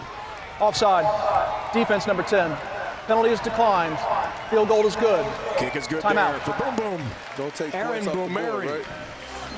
Alex Thomas guilty party there. Matt Rose looking at the fireworks. That put 3 more points on the board against Tubbs and Cincinnati 2013 game. Passing game today. Our 2 quarterbacks. Gunnar Keel, 14 to 23, 122 yards, 2 touchdowns. Both of Devin Ray is really broken out for Cincinnati today. And then Phil Block on the other side, 11-18, 196 passing yards, 2 touchdowns. Adonis Jennings. And then this toss and concentration, the catch there for Pentel Bryant. As we match up our QBs, Corey, in a Sonic quarterback profile. Well, normally if you're a Cincinnati Bearcats fan, you wonder, Gunnar Keel, 122 yards passing, what's wrong? However, in this case, 122 yards is just fine. He's taking what the defense has given him. And on the other side, Phillip Walker stretching the field. I think it's opened up some running lanes for Temple. And I believe that as this game wears on, they're going to continue to attack the Cincinnati safeties down the field. Brumeri, 7 for 7 on the year. Field goals, the walk-on kicker. Run back for Cincinnati outside the 20-yard line. Tion Green on the return. So the Bearcats down by a touchdown, get the ball. When we return to the Lincoln Philly, one-score game, American Conference East Division showdown. It's a big one for the Owls and Bearcats. So former Bearcats on the Eagles roster playing in this stadium for home games are at Dallas tomorrow night. Brent Selleck, Connor Barwin, former defensive lineman for the Bearcats, now the Eagles, and Jason Kelsey as well, offensive lineman, all playing here at the Lake. Their home games for the Eagles in the NFL. Now former Owls in the league as well. Keel hands off on first down. The play gets out to about the 30-yard line. Chandler on the stop, bringing down Tion Green. And we asked the coaches about moving the gaps, and so that's one of the things that they're doing. They're pulling some players inside and changing the gaps and the launch points for this Temple defense. Second down.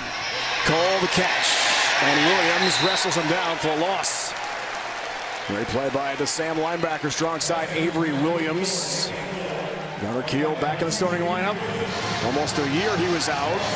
Personal problems, health issues, injuries, missed most of the spring. So Hayden Moore was the #1 QB out of fall camp. Moore got hurt against Houston. So Ross Trail came in, started a couple games, only a freshman. Well, David, this is where you want to be careful if you Keel. 3rd and 8. Go down. Some pressure. And Hassan Reddick on coverage, and the pass incomplete there for Mike Boone. And what you get them showing a little bit of a different look. And guess what? All of a sudden now Reddick is peeling with your running back. When I say peel, that means he's taking the coverage responsibility, but you thought he was going to blitz at first. So now you're starting to see Phil Snow give some different looks to confuse Keel. DeRay see a little pressure. One block DeRay today. John Thomas, not Chandler, returning here for Temple, and makes a fair catch at about the 33. So Temple takes over in a one-score game from the Lake in Philadelphia, 20-13. Temple the lead on UC. A little more about the Temple football history. Big East was a real struggle. They lost 37 of their first 38 games in the Big East Conference. Actually were asked to leave the league. And they briefly came back before starting the American Conference. They joined the MAC in 2007. They have been bowl eligible in 5 of the last 7 years, but weren't invited to a bowl in 2014 with a 6-6 record. Won 8 in 2010. No bowl invite as well for Al Golden. Trying to get things going and keep them going is Matt Rule here in Philly. Done a phenomenal job. Thomas, big run. Jahad Thomas off to the races. And stopped inside the 35. What a burst. That'll put him over 100 yards rushing on the day. Explosive back for Temple, gain of 35. Well, they bring Isaiah Wright in motion, and then he cuts back immediately off of the block of Jalen Robinson and pressures Malik Clements, number 24. Now, Clements ends up running him down, but he initially lost the force, and that's how Thomas got outside. 112 rushing yards now for Jahad Thomas. Game breaker. Ramon DeLoach has his first catch of the day. Two-way player. Nice stop on defense there for Temple and Chris Murphy. To New York, an update. Washington, Utah, Pac-12 showdown. Brent Sterb, what's happening in that game? Dave, we got a developing story. Troy Williams, a strike to C.O.C. Williams, the Utes lead. 17-14, third quarter, guys. Great game. 2-3 the last 5, Brent, against top 5 teams. As Utah and Salt Lake City trying to take down Washington. Thomas runs left. And a good pickup. Gets to about the 24. 5 more yards for Jahad Thomas, adding to yet another 100-yard rushing game in his career at Temple. And Edwards is battling through. You heard Melanie talk about he's on the sidelines, and they're coming in. They're trying to crack block him with Ventel Bryant, and he actually does something you shouldn't do. He goes outside of the crack block. And that's when a wide receiver comes in to block a safety from the outside in. But he got over the top and he made the tackle. Thomas needs a break here, Corey. 7th 100-yard rushing game in his career at Temple. Here's third down. Pitch. Rockwell Armstead. Looks for the marker. First down and then some for Armstead. Tyrell Gilbert knocks him out of bounds. Well, Armstead, explosive sophomore from Millville, New Jersey, picks up 8. Well, if all else fails, run behind who? Deion Dawkins, number 66, the left tackle.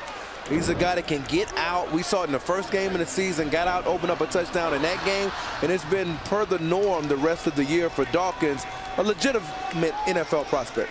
Great look play breakdown for Temple. Final minute of the third.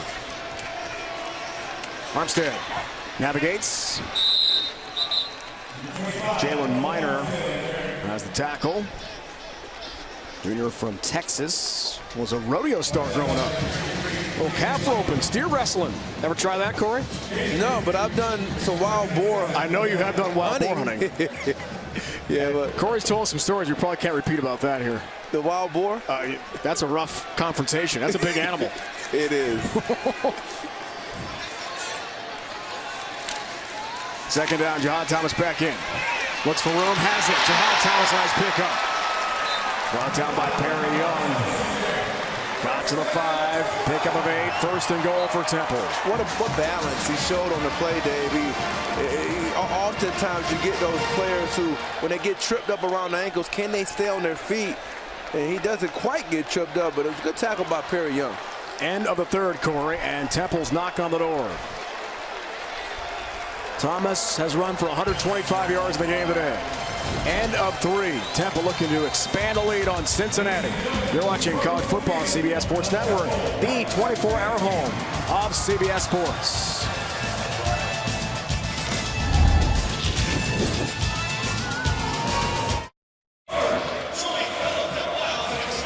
Let's take a look at today's Chick-fil-A fan cam.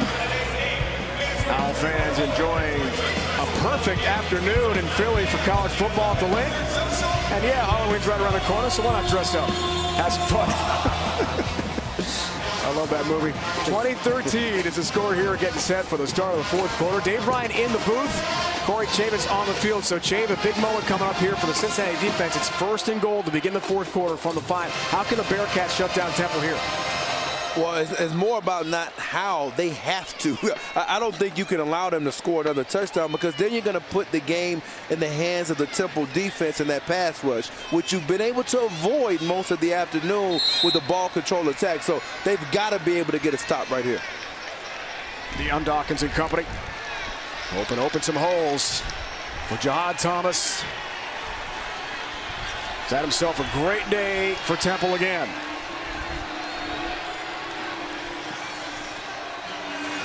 Thompson, the motion man. Pitch, Jahad Thomas. Looks for room. And is cut off shy of the goal line. Good pursuit there by Marquise Copeland. Time of possession in the third. Wow, Temple dominant against USF last week. That 39 minutes of possession time in that win over the Bulls a week ago Friday. Not much Gunnar Kiel can do from the bench. He's watching. Matt Rule loves to own the clock. Told us that yesterday. It's so important. Or here's your power or your lead ISO with Armstead in the game behind Sharga. Rockwell Armstead. Touchdown, Temple.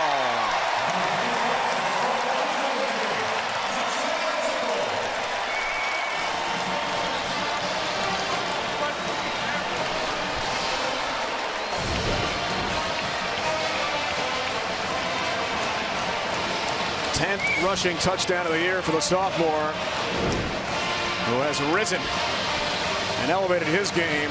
Tommy Tuberville knows it. Temple coaches telling us being able to read defensive fronts and pass protection improves so much from fall camp to now that Armstead's earned that second spot behind Jahad Thomas, and they are both dangerous backs. First rushing touchdown of the day for Temple. Rockwell Armstead coming off the career best 210 and 2 scores against USF here last week. Has another touchdown. Temple expands the lead head-to-head with Cincinnati.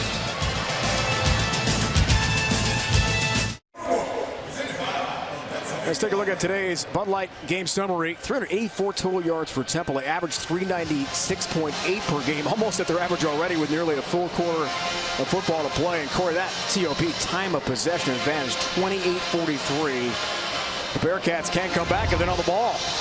You're exactly right, Dave. And I think for Temple, it's a personality in terms of a mindset that they want to have. Controlling the ball, a big part of that. Boomeri, squib kick this time. They don't want Boone to touch it here. That's a free ball. Watch out. It is still a free football. And Temple may have picked it up. Temple may have picked it up. And they did. And the Owls are going to get possession here. Not one, but two different Bearcats a chance to grab that. Kari Ruli for Temple has it. Can't advance it.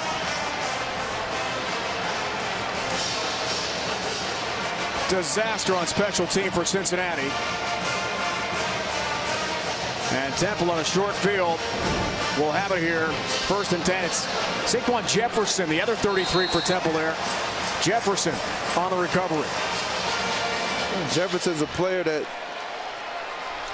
you would think he was going to get a little bit more playing time maybe earlier in the season, but he's been able to make his mark on special teams. Last play, a good example. Thomas on 1st down. You saw the look on Tommy Tuberville's face a moment ago. Complete disgust. So trouble with the PAT. The blocked punt early, and then the absolute disastrous muff on the squib kick from Boomeri. Jefferson on the recovery. Game changer. And Temple's right back on offense. That time possession stat's going to even increase here for the Owls.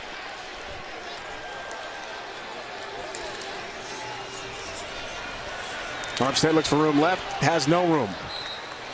Kennard back in the game. After being suspended for the first half, the targeting call last week, tackled there, loss of 1. Only one pair of running backs in all of FBS, 128 teams.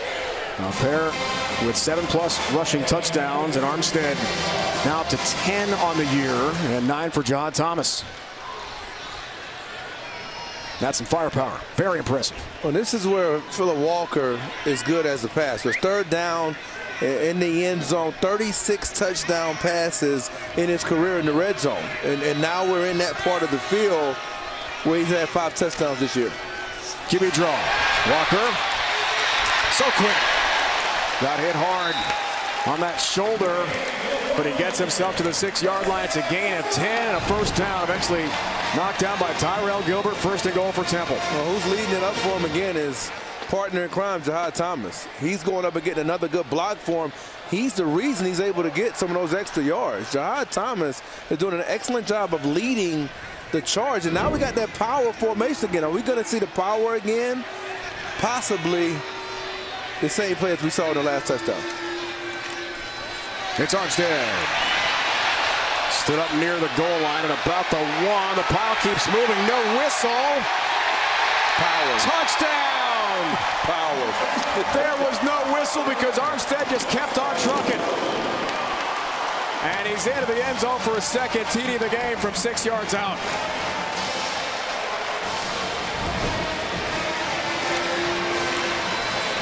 That was a carbon copy of the last touchdown, Dave. The last touchdown, they ran the exact same play, the power, and we keep talking about that play, and they keep running it because they keep having success. They dominated South Florida with it a week ago. They had success against UCF. They also had success against SMU, and Armstead was a big part of it.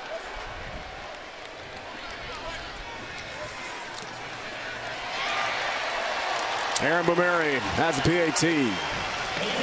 Sometimes, Dave, it doesn't matter how you line up, how many people you have in the box.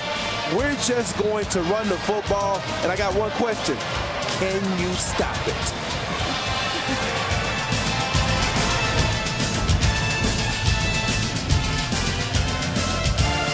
For the Mountain West, Navy lost last night. Very little chance. All the top teams in the American with 2 losses can make a New Year's Six bowl game now. But a lot of football left to be played.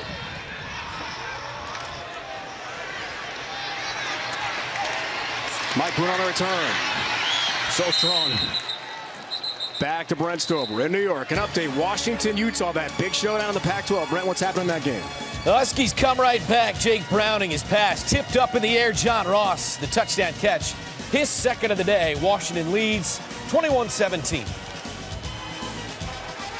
What a matchup. The Pac-12 North leading Huskies. Did Brent say John Ross again, Dave? He did. He mixed that name a lot, hasn't he? John Ross, I mean, how many times he going to score? Utah, Colorado atop the Pac-12 South to begin the day. A great football going out there today in Salt Lake City. That run across the 40-yard line, pick up a 5 for Tion Green.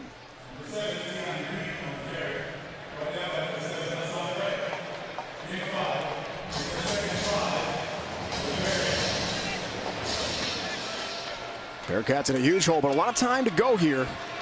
And all those timeouts. Starts right now for Gunnar Kiel. And the offense just hasn't been on the field very much.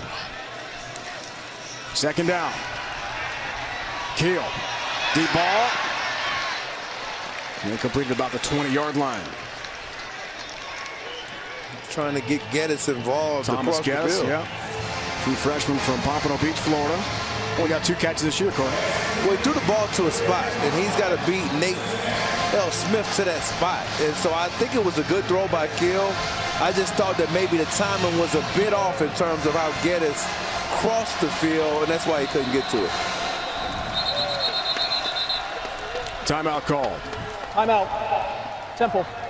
They're first. 30 seconds. Interesting timeout call there for Matt Rule. Ahead in this game by 3 scores and used his first timeout of the second half. We talked earlier, Corey, about the QB situation at Cincinnati. Hayden Moore played in the bowl game last year that lost to San Diego State. Began the year as a starter, hurt. Missed a couple games, injured ankle week 3 against Houston. And Ross Trail, a really outstanding freshman from Arkansas, started the next 2 weeks. We thought we'd see Trail against UConn, but Moore recovered from the ankle. They had 2 rushing yards, lost that game. So then it was Gunnar Kiel's turn last week, and he played very well. But today, what do you give a grade for Gunnar at this point? I don't really think Gunnar Kiel is the reason, and I didn't think it going into the game that they would win or lose necessarily, particularly if he played within himself. He just didn't need to lose the game. He hasn't done that. The fumble was huge earlier when he got hit on the zone read, but for the most part, he's played under control. Throw down. Bearcats really need this. Some pressure off the edge. Deep ball for Lewis. Broken up. Thomas. Nice coverage on the go route from Derek Thomas. That's nearly 2 he's had today, Rhino, in terms of down the field. Thomas and that link, one-on-one, you got to match up against Lewis, and they battled today. I think Thomas has won quite a bit of these battles. Now, he didn't play last week. Talking to the defense coordinator Phil Snow, they like to see him get a little bit more consistent, and you're seeing better play for him today because he picked it up in practice. Sam Geraci has to punt here for Cincinnati to Sean Chandler. Makes a fair catch at the 16. And Temple gets it back. In control, 43-yard punt for Sam Geraci. Owls a 3-score lead on Cincinnati. Offensive coordinator Glenn Thomas, head coach Matt Rule told us run game so critical in this one today for Temple. Jahad Thomas. That huge run of 56 yards. He's run for 130. In our game here, one of the top running backs in the nation, Rockwell Armstead, 2 TDs last week in the win over USF, and 2 more here today against Cincinnati. Look at this rugby scrum. The pile just kept on moving. No whistle. And he eventually got himself into the end zone for his second score. He certainly is a Geico difference maker with 2 more touchdowns. Now has 11 rushing touchdowns on the year. Only a sophomore from Millville, New Jersey. Jahad Thomas, 130 yards. His 7th career 100-yard rushing game. Ran for 56 and 2 scores last week against USF. A couple of major weapons for Temple. And what about the offensive line? Let's give Javon Fair, Deion Dawkins, Brendan McGowan. You've had Brian Carter, Leon Johnson now in the game, Jalen Robinson. Those guys have been outstanding. Full props, no question. Jadaju, nice move. Thomas again, effective. And he rambles to about the 26-yard line. A yard or so shy of the first down. 9 more yards for Jahad Thomas. I mean, that was a good move in the hole. Now, he was able to break down Antonio Kennard one-on-one, and I think that's what he gives you, because he can give you a leg, and we just talked about the Elizabeth City dead leg. You just saw an example of it. Not quite, but it was close. He gave us that good story yesterday. Elizabeth dead leg said it came naturally to him as a young football player. Jahad Thomas, Pace in pursuit. Wilson can't find him. Alex Pace, nice hustle to eventually make the play. Back to New York, an update. Brent Stover, Northwestern putting a scare into the Buckeyes. Can they lose 2 in a row? That what's happened in that game. Yeah, the Buckeyes, of course, lost at Penn State last week. They're in a dogfight. Early 4th, Northwestern just tied it at 17. Wow. 2004, last time the Wildcats knocked off the Buckeyes. Ohio State, that dramatic game in Happy Valley last week. A loss to Penn State at Beaver Stadium. Blocked field goal, touchdown late, seal the deal for the Nittany Lions. First down, Raquel Armstead. Great move in space. With more on Raquel Armstead, here's Melanie Collins on the field. Thanks, Dave. Well, you saw Armstead bulldozing through on those 2 touchdowns in the highlights, but that comes with a price. He's been having a lot of issues with stiffness for most of this second half, especially in his hips and lower back. So the head athletic trainer has been working on him. Nothing that'll keep him out of the game, but just something to keep an eye on. Turf toe last year really slowed Raquel Armstead in his development. Melanie, the coaches told us yesterday, in terms of getting enough practice time, and as we talked about reading defensive fronts and blocking schemes, pass protection, it's all come together for Armstead this year. And it's just been fantastic for Temple. Big Sharga, the big fullback, gets a carry. Not a lot of touches for the big guy. Mostly a blocking back, just his 10th touch of the year. And there's Armstead. As Melanie talked about, getting some work there on his hip. Corey knows a thing or two about physical contact of the field and what that feels like. But what I find interesting about Melanie's report about that is that, what about next week and the week after? Because I believe that late in the season, we saw it with Jahad Thomas a year ago. Remember, we did the South Florida game. He was beginning to come off some injury problems. These lower extremity injuries for running backs, they tend to show up in November. Temple at UConn next week. Pitch play. Jahad Thomas looks for the edge, has it. Cut back. Stopped by Wilson. Another big pickup, though, for Jahad Thomas. Added to his total. He's got 5 more yards and 151 for the day for Temple. Well, look at Deion Dawkins, number 66, and Sharga. They both get out in front. He gives a stiff arm against Kennard, cuts back, and Wilson has to make the tackle. But at the end of the day, when you have the linemen that can move like they can move, and they're still good man-on-man blockers inside, I think it really diversifies what you could do to set up the play-action pass. And that's where you have to give Glenn Thomas and his staff so much credit. They've understood how to take advantage of their personnel.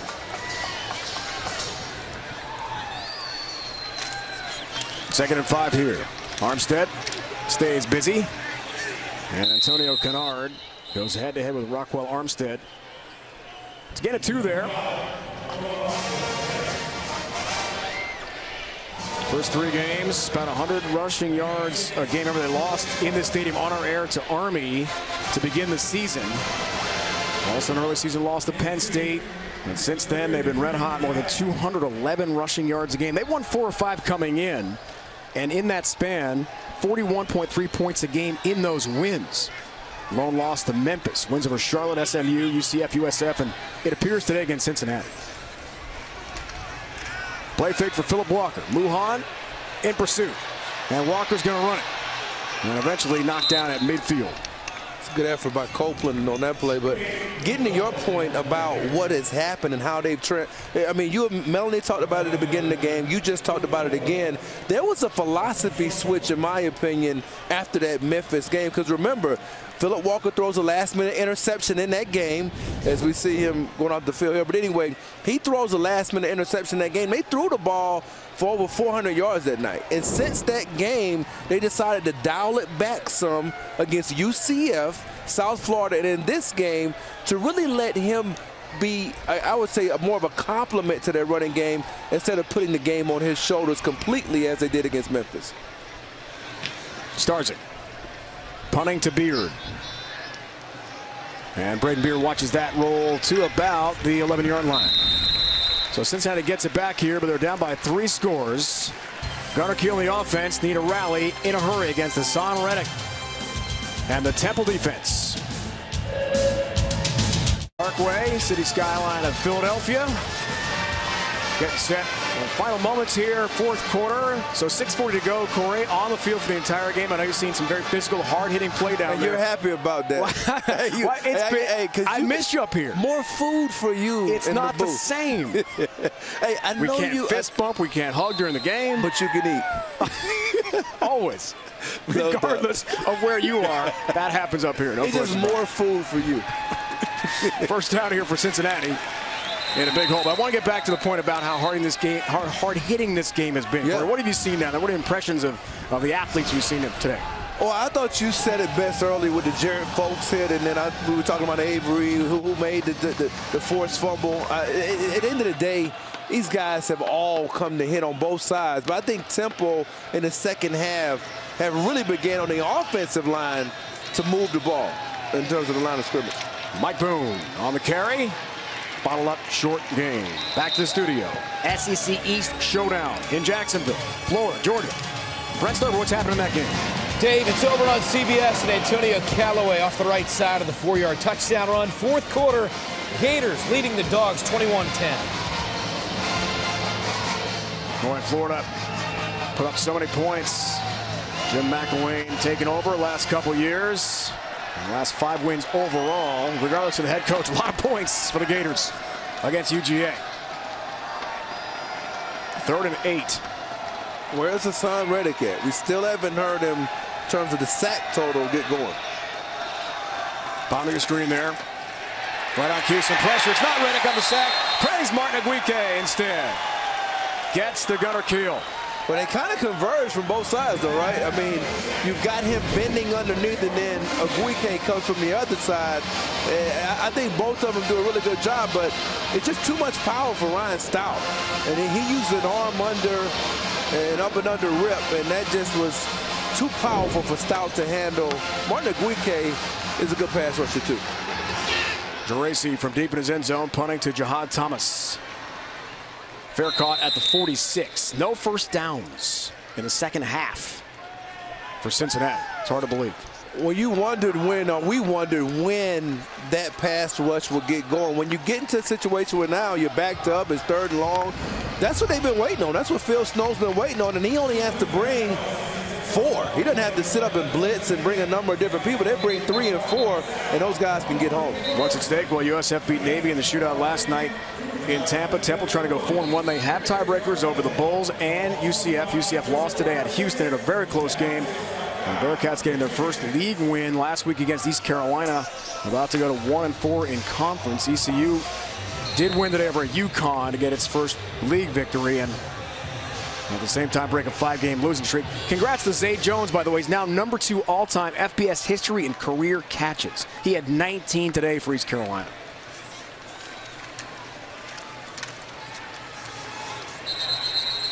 Jagger Gardner has a carry. First time he's had a touch today offensively, other than special teams.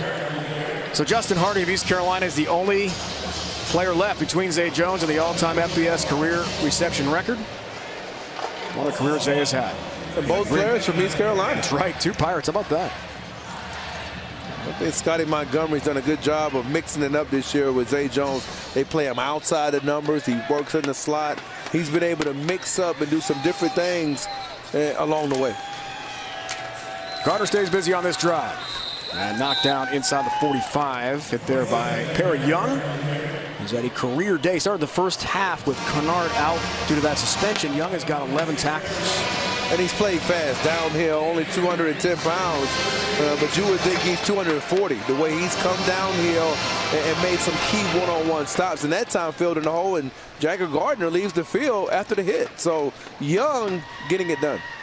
Very true freshman from Birmingham, Alabama, had a total of 7 tackles on the season before today, getting that first career start with Kennard out.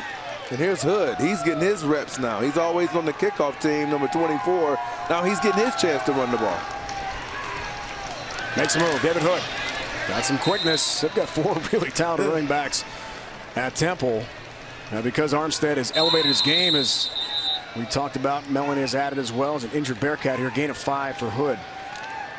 It's Edwards shaken up. It's been a tough year in terms of just staying healthy for Zach Edwards. So many expectations coming into the year. 7 career interceptions. One of their top players. And this certainly has to be a concern for everybody on the Bearcat sidelines. He's got 9 tackles in the game today. Here's another look at it.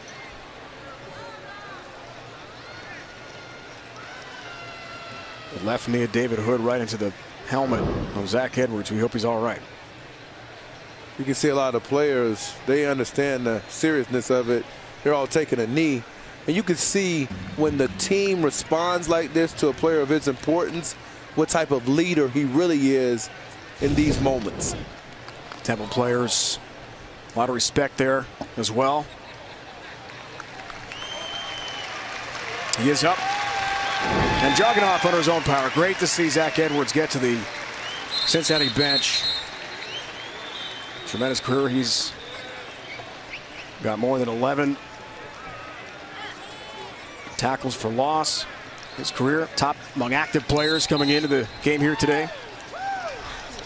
And I think he's tough. And I think that's the one thing when you're a football player and people start throwing that word around, that's all you want. That's the only thing you want to prove to people in terms of what they say about you as a football player.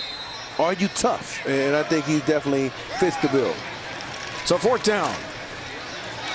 Hood carries, 1st down and then some. David Hood, strong move, 1st down. Tyrell Gilbert makes the play. And a touchdown stopping tackle there for Cincinnati. And this is old school. We're just going to toss it. And we're going to come out here with Sharger. He's going to kick out. And we're going to bring Leon Johnson around. And we're going to run the football with our linemen in space making blocks. Gain of 14, all smiles for David Hood on that Temple bench. 1st down play selection, Corey. You know it's very important to track that. 1st and 2nd down. Play selection setting up 3rd down. Doc Weiner, our great stats guys, got it for you. 29 runs and 3 passes for Temple on 1st down in this game today. Think about it. I mean, if you can run the ball on 1st down, it's amazing how it puts the other team on their toes, because especially if you get 4 and 5 yards. If you get 4 and 5 yards, now they're not in a situation where they, what do you call on 2nd and 4, 2nd and 5? 56 runs, 19 passes. That's the run-pass breakdown today for Temple. And Glenn Thomas, their offensive coordinator. So you look at the Temple schedule, it looks like that the Owls will go 4-1 and 6-3 overall. But league play, that's the most important thing, because they have the 3 losses, no chance for the New Year's Six Bowl, but a good chance to win the division, get into the American Conference Championship game for the 2nd straight year, and who knows what happens. Win that, you're off to a really good bowl game. And what a run here, back-to-back years for Matt Rule and Temple. Tied the school record last year with 10 victories in making the league championship game.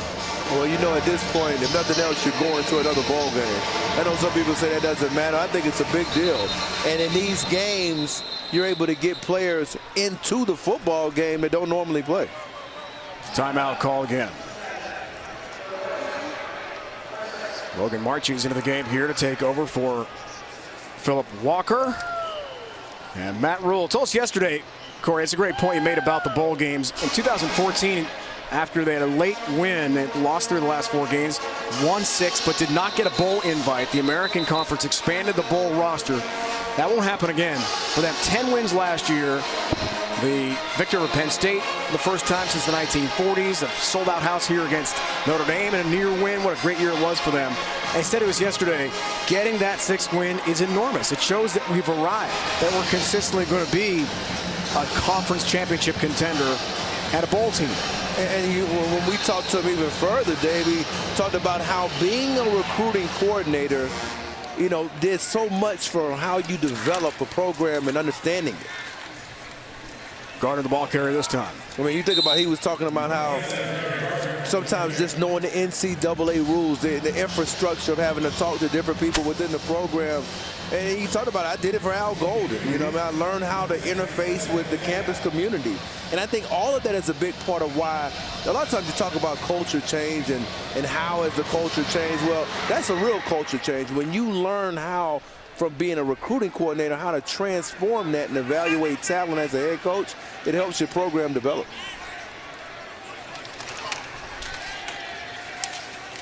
Jagger Gardner on the second down carry. Matt Rule told us a great story yesterday about Dion Dawkins, Rahway, New Jersey.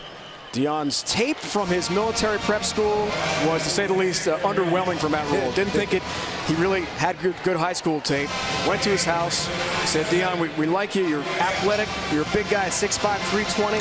He said, we'll let you know. He went to his car and said, what am I doing? I got to develop this guy. He's great. He's got great potential. He's athletic with great feet. He's 6'5". He offered him a scholarship, and now he's on the verge of an NFL career. Dawkins has become a great offensive lineman here. He really has. And to your point, is if you think about some of the other players, Jahad Thomas was a defensive back. Talk about Hassan Reddick leading the nation in tackles for losses. He was a walk-on corner, as David Hood makes a lot of people miss. But nice play. Yeah, it was. But it really says a lot about how he can vision players like Hood making this move, how he can vision what they can be. A lot of times it's not what they are now, but what they can be, and give credit to the coaches for being able to develop these players once they get them at a new position. Second team All-American Conference last year, Dion Dawkins. He'll be a first teamer probably in 2016. Brilliant career at Temple, 4-year starter. And as he stands there next to George DeLeon, long-time 46-year college and NFL coach. Talk about great leadership. There's Hood driving through traffic inside the 10 in our final moments here from Philly. Player development. Dion Dawkins was a no-star recruit. There aren't 5-star guys who are clamoring and knocking on Matt Rule's door to become Temple Owls. You got to get the underwhelming prospects and develop them into great players. And Matt Rule has certainly done that. Well, he has. Again, we just talked about a guy leading the nation in tackles for losses who's a walk-on.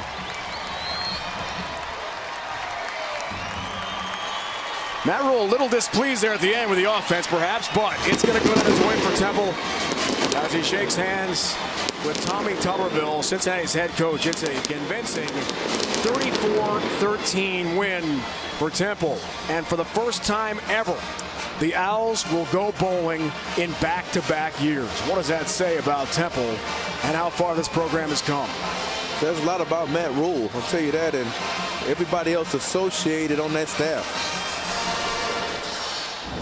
Temple controls its own destiny. 4-1 now in league play. We talked about the tiebreaker advantage over USF and UCF. We've got UConn coming up next, and a pretty favorable schedule down the stretch. A chance to run the table and go 9-3 in the regular season and make the American Conference Championship game for a second straight year. And for Cincinnati, you're at a crossroads in terms of got a big game next week. If you can get back over 500, that'll give you a little bit of just some, I would just say, added confidence down the stretch. You and I will have that game next week against BYU, Saturday, 3:30 Eastern from Cincy. Matt Rule on the field with Melanie Collins. Thank you, Coach. Congratulations. How were you able to take control in this one early and ultimately walk away with the win? Well, I thought we made some big plays, some great defensive stops, and then obviously getting that kickoff, that little kind of squib kick helped us. And then I thought, the 92-yard drive, I thought PJ made some big-time throws when we needed them, and it was just kind of a total team second half. Bowl eligible in back-to-back seasons. How good does that sound? It sounds great, and hopefully it shows how far these kids have brought the program. 3 years ago, we were bowl eligible, and we were crying on the field, and now hopefully we're all just saying what's next, and let's get ready for another great game. Yeah, when you look back on the tape of this game, what's going to stand out to you? Well, I think some missed opportunities. I'm like every coach, I can never just be happy, right? But I think some missed opportunities, but I was really proud of the way we settled down in the second half and played as a team, and that was really gratifying for me. Thanks, Coach Rule. Congrats. Thank you so much. UConn, Tulane, East Carolina left for Temple, and finally a bye week with 11 straight games before that. For Corey Chavis, Melanie Collins, the entire CBS Sports Network crew, it's Dave Ryan saying so long. It's been a presentation of CBS Sports Network, the 24-hour home of CBS Sports. Now sending back to Brent Stover and the gang in New York. We all can't wait for Boise State head-to-head with Wyoming, guys.